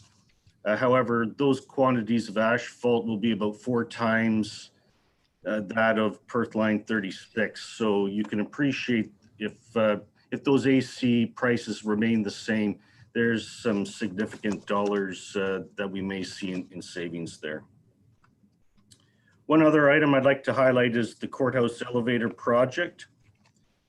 We've been working with NA Engineering to better define the exact location within the courthouse for the elevator. The other month, we did an excavation at the front of the courthouse to determine footing elevation. And the elevator shaft and pit that's needs to be shifted to the other side of the boardroom, as indicated in the drawings that were attached to the report. Otherwise, we'd be looking at underpinning the existing footings, which would certainly drive up the cost structurally for this project. The new location, however, does present some challenges on the 3rd level of the courthouse and will require reworking of the hallway, bathroom, and office off of council chambers. These potential changes are reflected in those drawings that were attached. It's not to say that those drawings are exactly going to be how it looks, but that's just an indication of what we need to do up there. Construction of this elevator shaft will not be easy and will certainly disrupt a significant area of the courthouse. On the drawings, there is a red dashed line on there that indicates the areas that will be affected. The current schedule for this project has the design and tender documents being prepared and ready by the end of this year. The intent would be to be out to tender in the early part of 2021 and potentially construction in spring of 2021. We currently have an estimate of about 6 to 8 months for construction. And unfortunately, at this time, I don't have a detailed cost estimate for you, but a very ballpark figure would be in the area of 1.5 million. I'd be happy to take any questions with this report. Questions for John McClellan?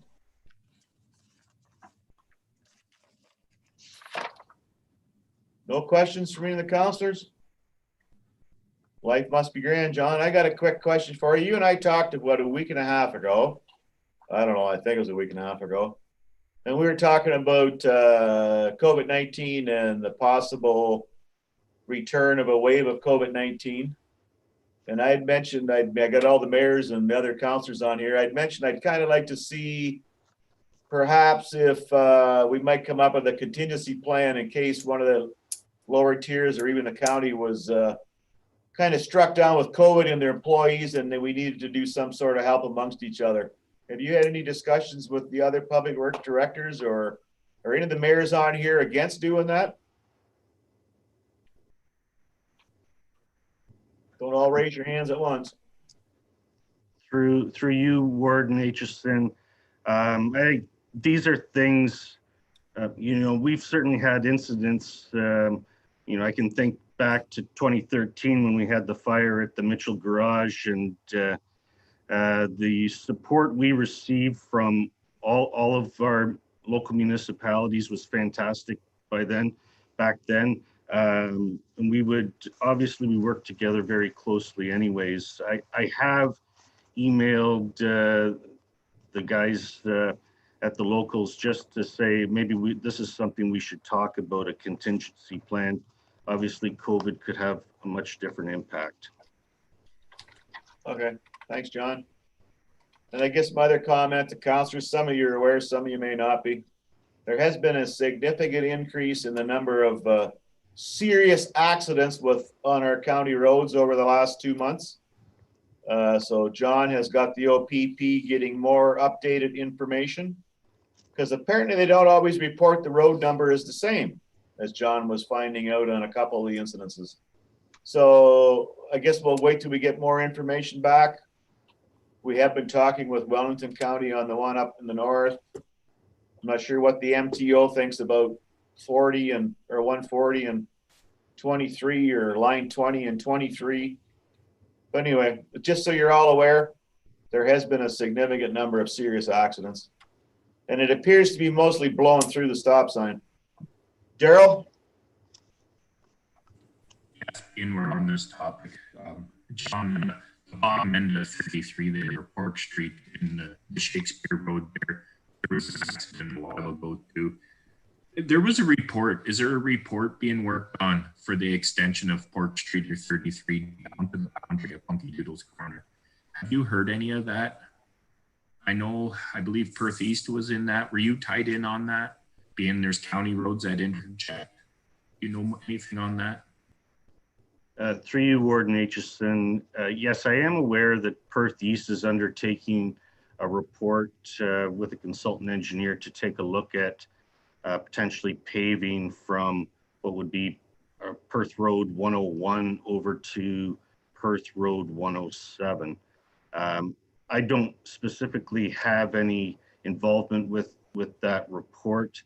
Obviously, should a project like that go forward, that would likely impact a lot of traffic flows. We see that on line 29 already.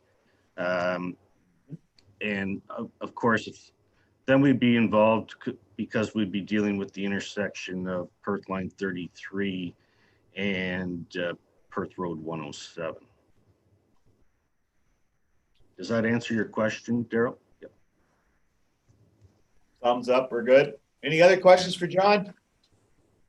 I got a motion. Perth County receives the Public Works Department update report for information. Moved by Doug Ike, Matt Duncan. Those in favor? Carried. Thank you. Okay, John, again, the assumption process report. Thank you, Warden Aitchison. This report will outline an asset assumption process for the county roads network. First off, I'd just like to take the opportunity to acknowledge our CAO, Lori, for all her assistance in researching and helping me develop this process. Very much appreciated, Lori. The goal of this process is to appropriately upload or download sections of roadway to the road authority that's best able to deal with the provincial minimum maintenance standards, as well as keep a connected road system at the county level that serves increased traffic volumes at higher travel speeds with reduced interruptions. When the King's Highway system was first established, it provided a major inter-center connector. Well, the county or regional road network provides that same service, but certainly on a reduced scale. It connects smaller centers of population and providing sort of a farm to market link. The local road then acted as a final link in this system, providing access to the abutting properties. While these roles really have not changed much over the course of time, certainly characteristics such as population, settlement patterns, employment, and previous provincial downloading of roads may have left some of these areas where designation of roads may not be appropriate at this point in time. The efficient and effective delivery of road services is a priority for the road user and ratepayer, which the road authority demonstrates accountability for the maintenance of services. One step in demonstrating that accountability is rationalizing road jurisdiction between a county and local municipality. In developing the Perth process, staff reviewed asset assumption processes from other municipalities, along with a road rationalization publication from the Ontario Good Roads Association. That publication outlines the concept, principles, methodology, and criteria for road rationalization. And the intent of that is that our process can adjust or add those criteria that best address our specific needs here in Perth County. Our process would take place once per term of council. And I know the report does suggest the first year following the municipal election and beginning in 2023, but staff will certainly take council direction should a different timetable be desired. A committee would be established comprised of councillors elected as heads of their local councils with the warden of the county to chair. The committee would review applicable legal and road assumption framework and set criteria and a weighting system. The report outlines common criteria for these types of processes.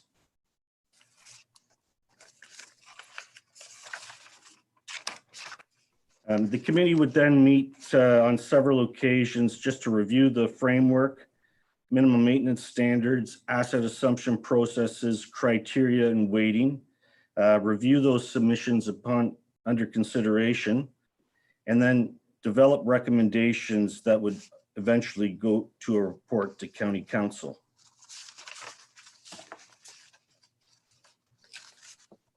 In order for the transfers to be complete, a number of administrative functions need to be completed to effect the changes to the road networks, including updating and passing bylaws, registering transfer documents in the registry office, and notifying the municipal insurer.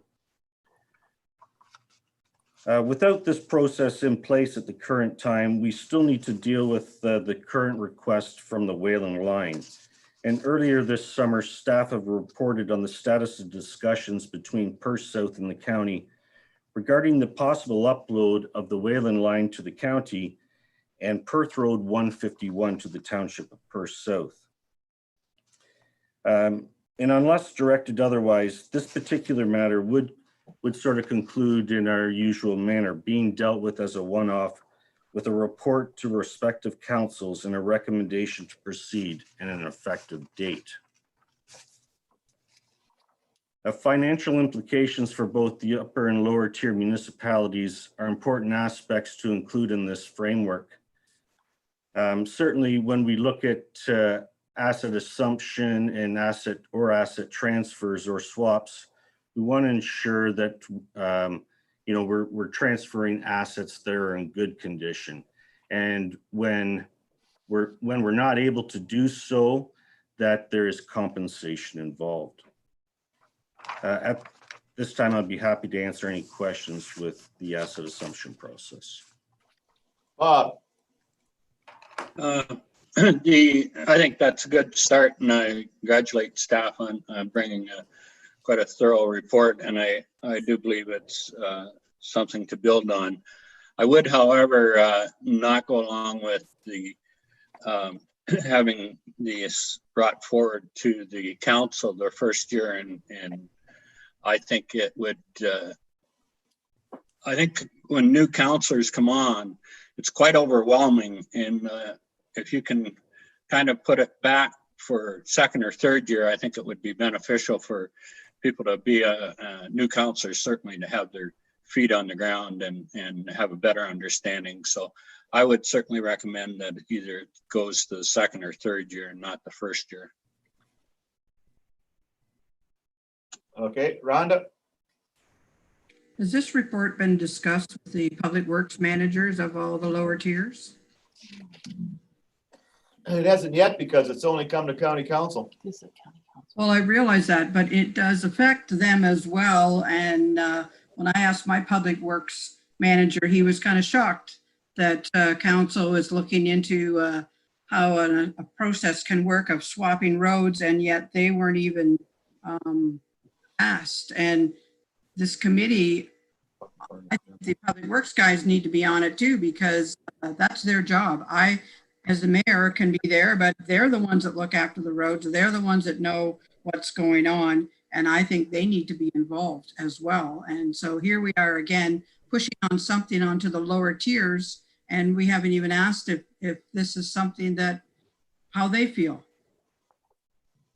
Lori's going to speak to that comment. Thank you. Through the warden, this is direction from council for us to, from county council to staff to come up with this process. The process is very consistent with processes set out in other upper tier communities, municipalities. We're following best practice on this, and practice that has been successful. Certainly during the committee process, the heads of council with the warden as the chair will run the committee, but 100% the public works staff for the respective roads under consideration would definitely be involved in this process, but they would not be voting members. They would be advisory staff to be able to give you advice at the local level as well as at the upper tier. 100% they would be involved, but not as voting members. I realize that. I'm not done. I'm sorry. I'm not done yet. I realize that, but I think they need to be involved, and we're already working on a winterized routes with modernization. Where's that at? Let's get that finished first. I'd like to see the results of that before we start another project on roads. Well, actually, yeah, we are working on that, Rhonda, and that's grant money to do that. And that's actually behind. But what this is actually was a motion by county council to come up with a process. It's been approved by county council. That's why the report's back. We asked for a report, and all it is a report. And at this point in time, it'll move forward at some point in time, but it's only a report for you to look at and consider. Next term of council. And it won't be done until next term of council. But this year, the Willow line, those discussions are already in place. So that's going to be done this year, unless one of the other lower tiers had a road that they wanted to discuss. They may have nothing ever. Anyway, Daryl. Again, I see both sides here. And I believe where the button is, if you would, is, yeah, it's a tool, and I believe it is a good tool. And we don't necessarily have anything that's going to be changed, but it was a little, again, just people aggressive doing their job, but just maybe tie in, and we're just a little blindsided at Perth East, but again, it's a tool. I believe it's a tool that will work well. And yeah, it's just, again, it's maybe one step ahead, and they're going, what? You're doing what? We knew nothing of any of this. So maybe just a little verbal that we are doing this. It's a report. Council has agreed on this at the county. And there will be something coming. I'm not saying anything will get dismantled. And of course, yeah, we have some amazing leadership within Perth East, within our public works. And it's really unique. So it's going to be difficult to give up more it makes sense. So thank you. I'd have to slightly disagree with the word you used, aggressive. All staff is doing in this report is answering a request by county council. Yeah. So I hesitate to use the word aggressive at this point. This report is here for our consideration at this point, and it's up for discussion. Bob's already made a couple points. Anyway, any further comments? Walter? Yeah, I kind of agree with most of the comments that have been made. Like, we asked for this, and the time to deal with something like this is when we're not over the gun to have something done, and it was kind of initiated through what's going on in Perth South. The only comment that I want to make is I don't think it goes far enough. I would have liked to have seen some numbers in there that a certain municipality or a certain road would have X number of cars or traffic volume a day on it.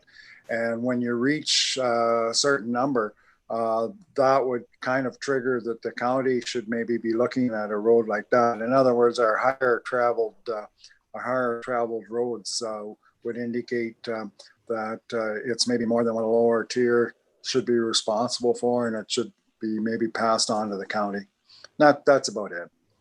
Thanks, Walter. Actually, do you want to address the matrix on the numbers and stuff? Sure. So through the warden. Or John can, either John one. I know can. you've had a lot to do with it, so. Yeah. Take your pick, either one, Ian. Through you, Warden Aitchison. Yeah, and that certainly, Councillor McKenzie is correct. There would be numbers associated with that, whether it be the class of roadway and all that. That would be criteria that would be certainly proposed to the committee through the public works managers and directors. But that would be criterion that the committee would establish, and you'd be reviewing the previous minutes of the committee to look what they looked in previous asset assumption processes. But yeah, that would be all criteria where at that point in time you would establish what that criteria, what that volume of traffic may be, and certainly whether that is a bigger weighting within your framework that you're establishing. Does that answer your question, Walter? Can I just add to that? I think Walter was actually going more in the direction of, like, does 2,000 cars constitute consideration versus 1,000 cars? Is that what you were thinking there, Walter?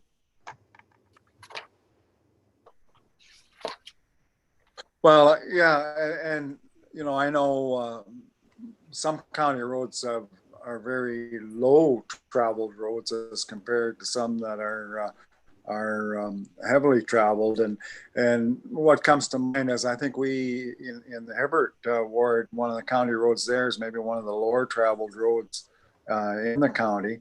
However, you know, we look at North Perth, and I believe there's a North Perth road that's probably got more cars on it than what some of the county roads have. So we just need, I just think we just need a little bit of guidance with numbers as to what we should be looking at as a jurisdiction that the county should be considering. Okay, and further to that, so when we were putting this report or getting this report put together, there was discussions with directors of in Lambton County, Elgin County, Middlesex County, I forget who all. Yeah. And one of the things that I had said, we need to get a definitive matrix put together, and every director of all the different counties said you should just have basically your criteria, because things change so much in every 4 years. You're probably going to want to rejig the numbers all the time. So if you put down specific matrices to start with, you're kind of stuck with those, and then you're going to have to go through the whole process of changing it. And I agree with you, Walter. There is a road in Hibbert that probably doesn't meet county standards, but you've probably got one that does that isn't.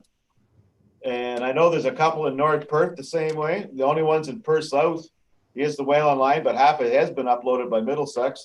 And 151, we have far busier roads in Perth South than 151, so that's why we agreed to take 151 back. Daryl. Yes, no, and this is where I struggle with numbers. You know what? Southeast Oak, for example, down here in the bottom, we are bombarded with traffic on our local roads, and you know what? We do a great job of maintaining them because we got into our side roads. The boys got the roads all laid out, and you know what? The numbers are going to change, and we don't know. Highway 7 and 8 is buying property now. The province is buying property, and we know they're doing it for expansion. So it's interesting. Is that expansion or the bypass? Exactly, and we don't know what it is for sure. So the changing is inevitable, and the numbers, the idea that it's a number of that and that'll dictate who does it, I can't agree with that, because minimal road maintenance is minimal road maintenance, and I don't care who does it. and we're built right into it, and we have our routes there, and we ace it. We knock it out of the park in Perth East. We have no issues. So it's a real tough one. It is. Thank you. Okay, other questions? Comments? Anything further to add, John? Part of the minimum maintenance standards, though, is dictated by traffic volume, right? That's correct. Through you, Warden Aitchison. Class of roadway is dictated by volume of traffic and the speed limit on the roadway. So that is a factor, and that's certainly going to be part of your criteria and your weighting factors. There's also going to be a lot of other factors that you want to consider, like proximity to a King's Highway. And, you know, I think I hear a lot of concerns here from councillors, and these are things that you have to take into consideration when developing your framework and your criteria. I mean, you take a look at Perth East and North Perth, where basically we've got the most population in Perth County there and some of the highest volume of roadways in the county road system. But there is only, within each municipality, there's only one King's Highway, Highway 23 in the north, and Highway 78 to east-west in Perth East. Whereas you look at Perth South and West Perth, you have two King's Highways in there.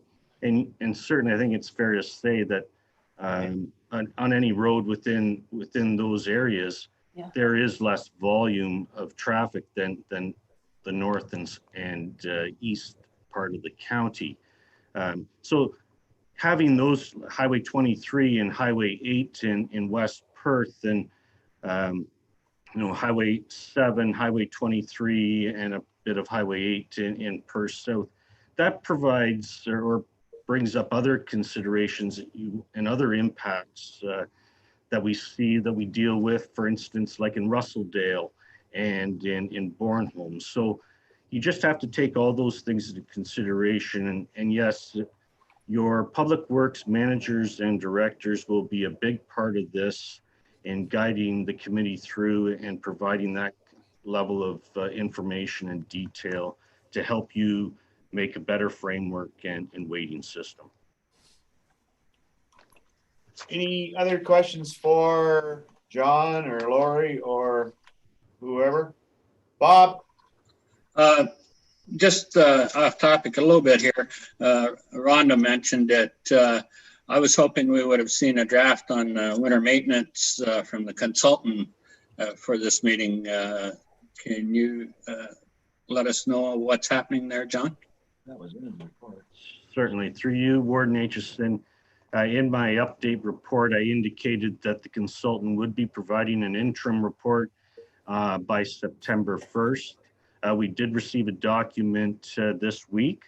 Obviously, when I prepared the reports, they're well in advance of this council meeting here. So I didn't have that information until this week, and I have passed that along to all the local municipalities involved in the project. And just for your additional information, we are currently still on target for a final report at the end of October. And did there have to be some tweaking done on that initial report? You know, I heard the head of the consulting place wasn't overly enthralled with it. Is that true? Through you, Warden Aitchison, some of the information that we just received and I shared with all members of this project, I think it's fair to say that there's some information that we were uncomfortable with how this project was maybe moving forward. And so I took the opportunity to speak with the head of the consulting company to ensure that we get this back on track and that we get the deliverables that we asked for in this project. And I have received that confirmation that we will. Thanks, John. Okay, so I have a motion here, and I'm going to read the motion, but I'm actually going to slightly amend it. So council receives the county road network assumption process report, and council approves the assumption process report as set out in the report to commence in 2023 with the changes of the year of review to year, and it can be year 2 or 3, whatever you want. Anybody have a timeline? Somebody's going to. Doug, 2? 2. All right, you're 2. Okay, so that I'll read this again. The county receives the county road network assumption process report, and council approves the assumption process as set in the report to commence in 2023 in the second year of the council term. Do I have a mover? Doug, aye. Seconder, Bob Wilhelm. Those in favor? It's carried. Thank you. Okay, moving on again. We're going back to community transportation. We're getting there, people. It's taking us a bit, but we're getting there. I'm trying to keep going. Do I have Maggie back?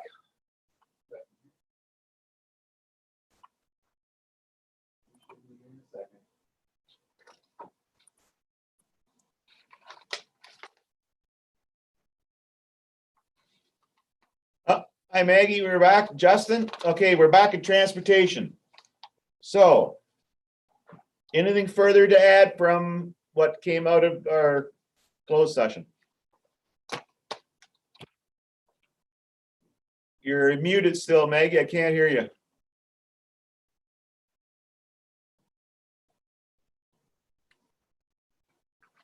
Still muted. We got a problem here? I can't hear anything. It's still muted.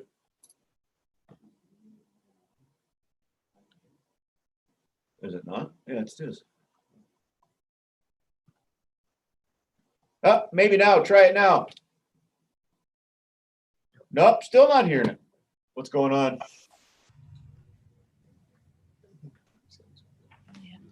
Do you want me to? Okay, I can't hear you, Maggie or Justin. Justin, what am I saying?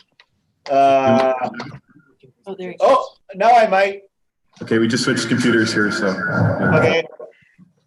How's that? A lot of echo, but I can hear you. So one of them has to turn How's their that? volume off. Echoes from their Can volume. you hear us now? Yeah. Yep, better. We good? Okay, my apologies for that.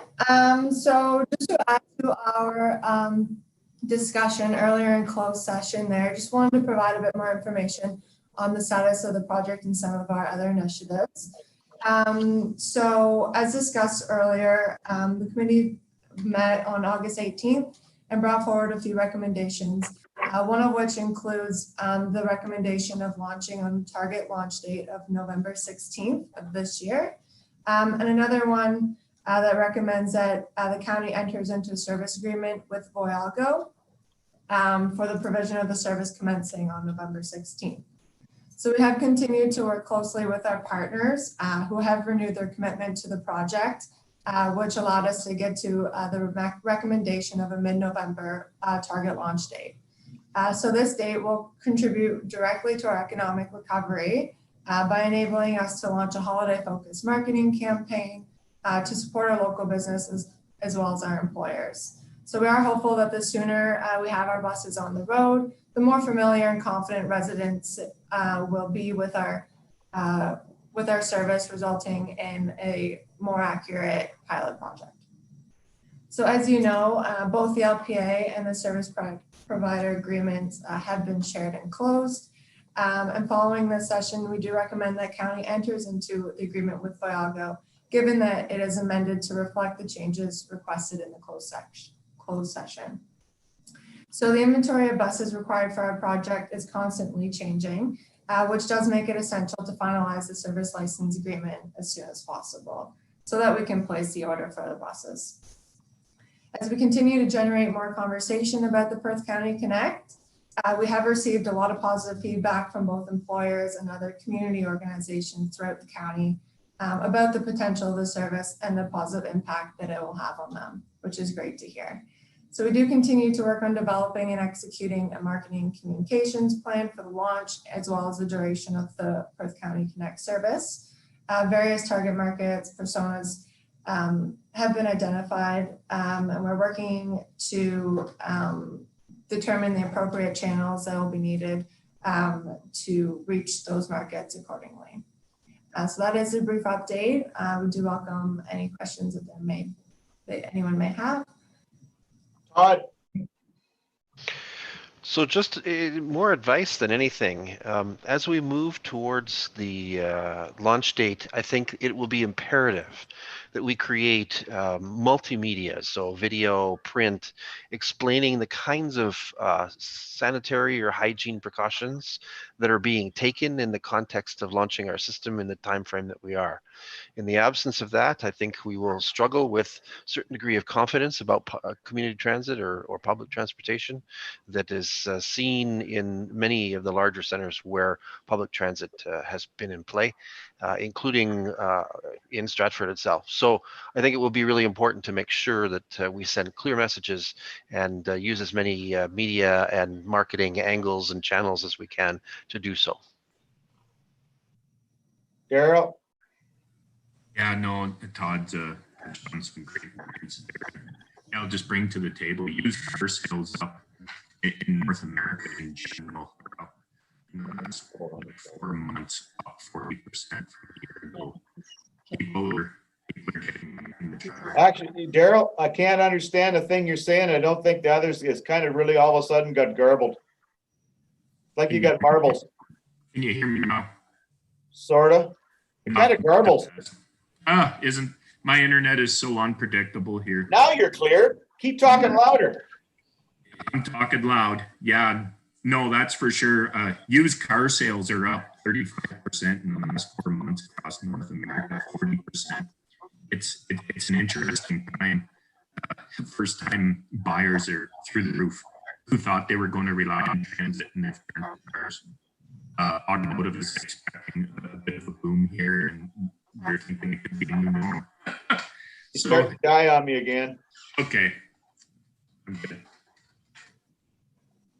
Yeah, you're all right. Used car sales are up. New car sales are down because they haven't got any in from the manufacturers to sell. That is the other side of that too. Okay, other comments or questions? Doug Ite? We just need to make sure that our partners in this are in line, because our routes go to those two centers.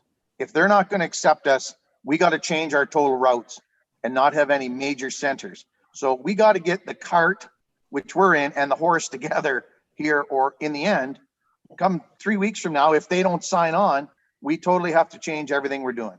So let's not get too far ahead before we have to go backwards. That's all I'll say. Yeah, you're correct. Like the routes would have to change. Like I'll be honest with you, I'm positive Stratford's in. They need it as bad as we need it. St. Mary's, I'm assuming, is going to be in. They seem to be a little slow on the lawyer end of it. But I'm pretty sure they're going to be in because they're downtown or retail or merchants. They need it just as bad as everybody else.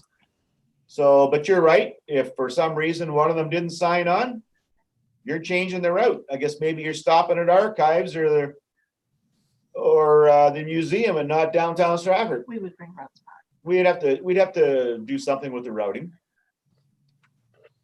Any further questions or comments, Walter? Walter? I agree 100% with what Doug has said, and to be honest with you, I'm reluctant to even sign and order buses until Stratford and St. Mary's are on site. If you're going to run a transportation system and not going to go into those major centers, you're doomed to fail before you start. And I'm not sure what's going on, you know, and I know you say that, yeah, they're going to sign, but why haven't they, you know? It's just a concern, and they may be just playing with us, I'm not sure, but we need everybody on side for this thing to be successful. Further questions or comments?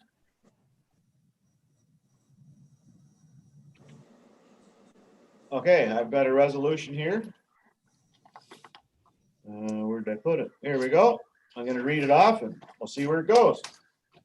Perth County Council receives the Community Transportation Steering Committee's report. Perth County Connect August update for information.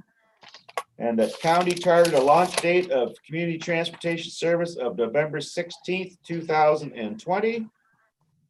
And Transportation Steering Committee recommends that the county enters into a service agreement with Boyago for the provision of the service commencing on November 16th, 2020 with the changes indicated in the closed session report. Do I have a mover? Bob Wilhelm. Todd, are you seconding that? Okay. Any further comments or questions or whatever? Those in favor? Carried. Yeah. All but unanimously. Thank you. So Maggie, you will make sure that the comments that Mayor Wilhelm raised will be discussed, and perhaps maybe we can chat at some point in time before it's signed. Yeah, we'll let council know. Council will be kept informed. Absolutely. Perfect. Thank you. Moving on. We have a bylaw 3770 2020. And that would be the bylaw for the one for the OPA? Yes. Okay, so that's the bylaw for the planning matter. There we go.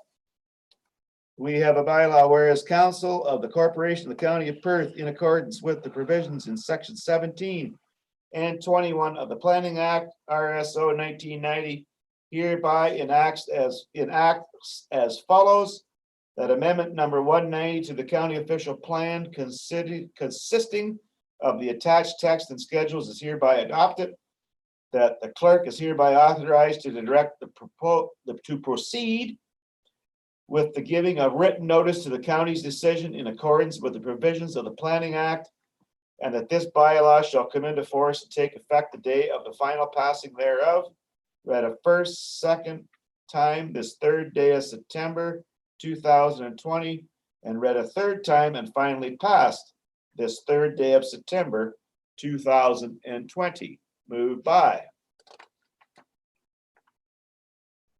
Matt Duncan, second by Bob Wilhelm. Questions, comments? Those in favor? It's carried, unanimous. Thank you. Moving on. We have bylaw number 3. Notices of motion. What's that? Notices of motion. Oh, yeah. I'm just trying to get through this. Any notices of motion? I actually lost my agenda here someplace. Other business? Just noting one council meeting in September. The only thing I'm gonna point out, unless things change, oh, Walter, you got something?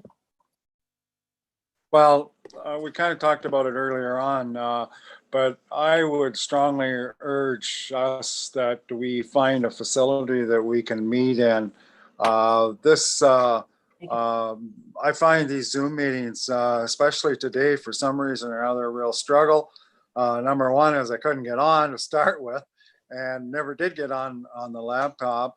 But I get very little out of Daryl. I can hardly hear him.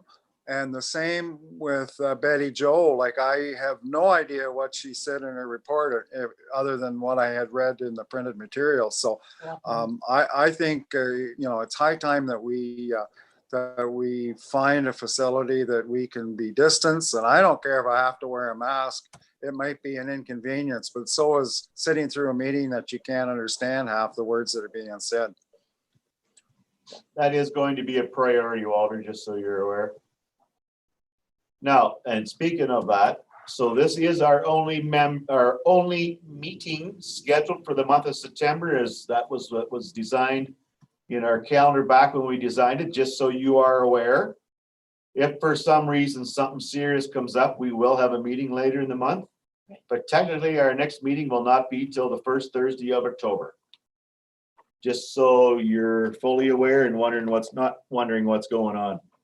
Okay, I have bylaw 3771-2020, being a bylaw to confirm the proceedings of the Council of the Corporation of the County of Perth at its regular meeting held September 3rd, 2020, is read a first, second, and third time, and finally passed September 3rd, 2020. Moved by Todd, second by Bob Wilhelm. Those in favor? She's carried. Next motion, and the best motion, that the council meeting be adjourned at 12:17 PM. Moved by Bob, second by Matt Duncan. Those in favor? Those in favor? She's carried. Thank you very much. Thank you for your indulgence. This was a little longer than normal. And I apologize every once in a while when I'm trying to find you on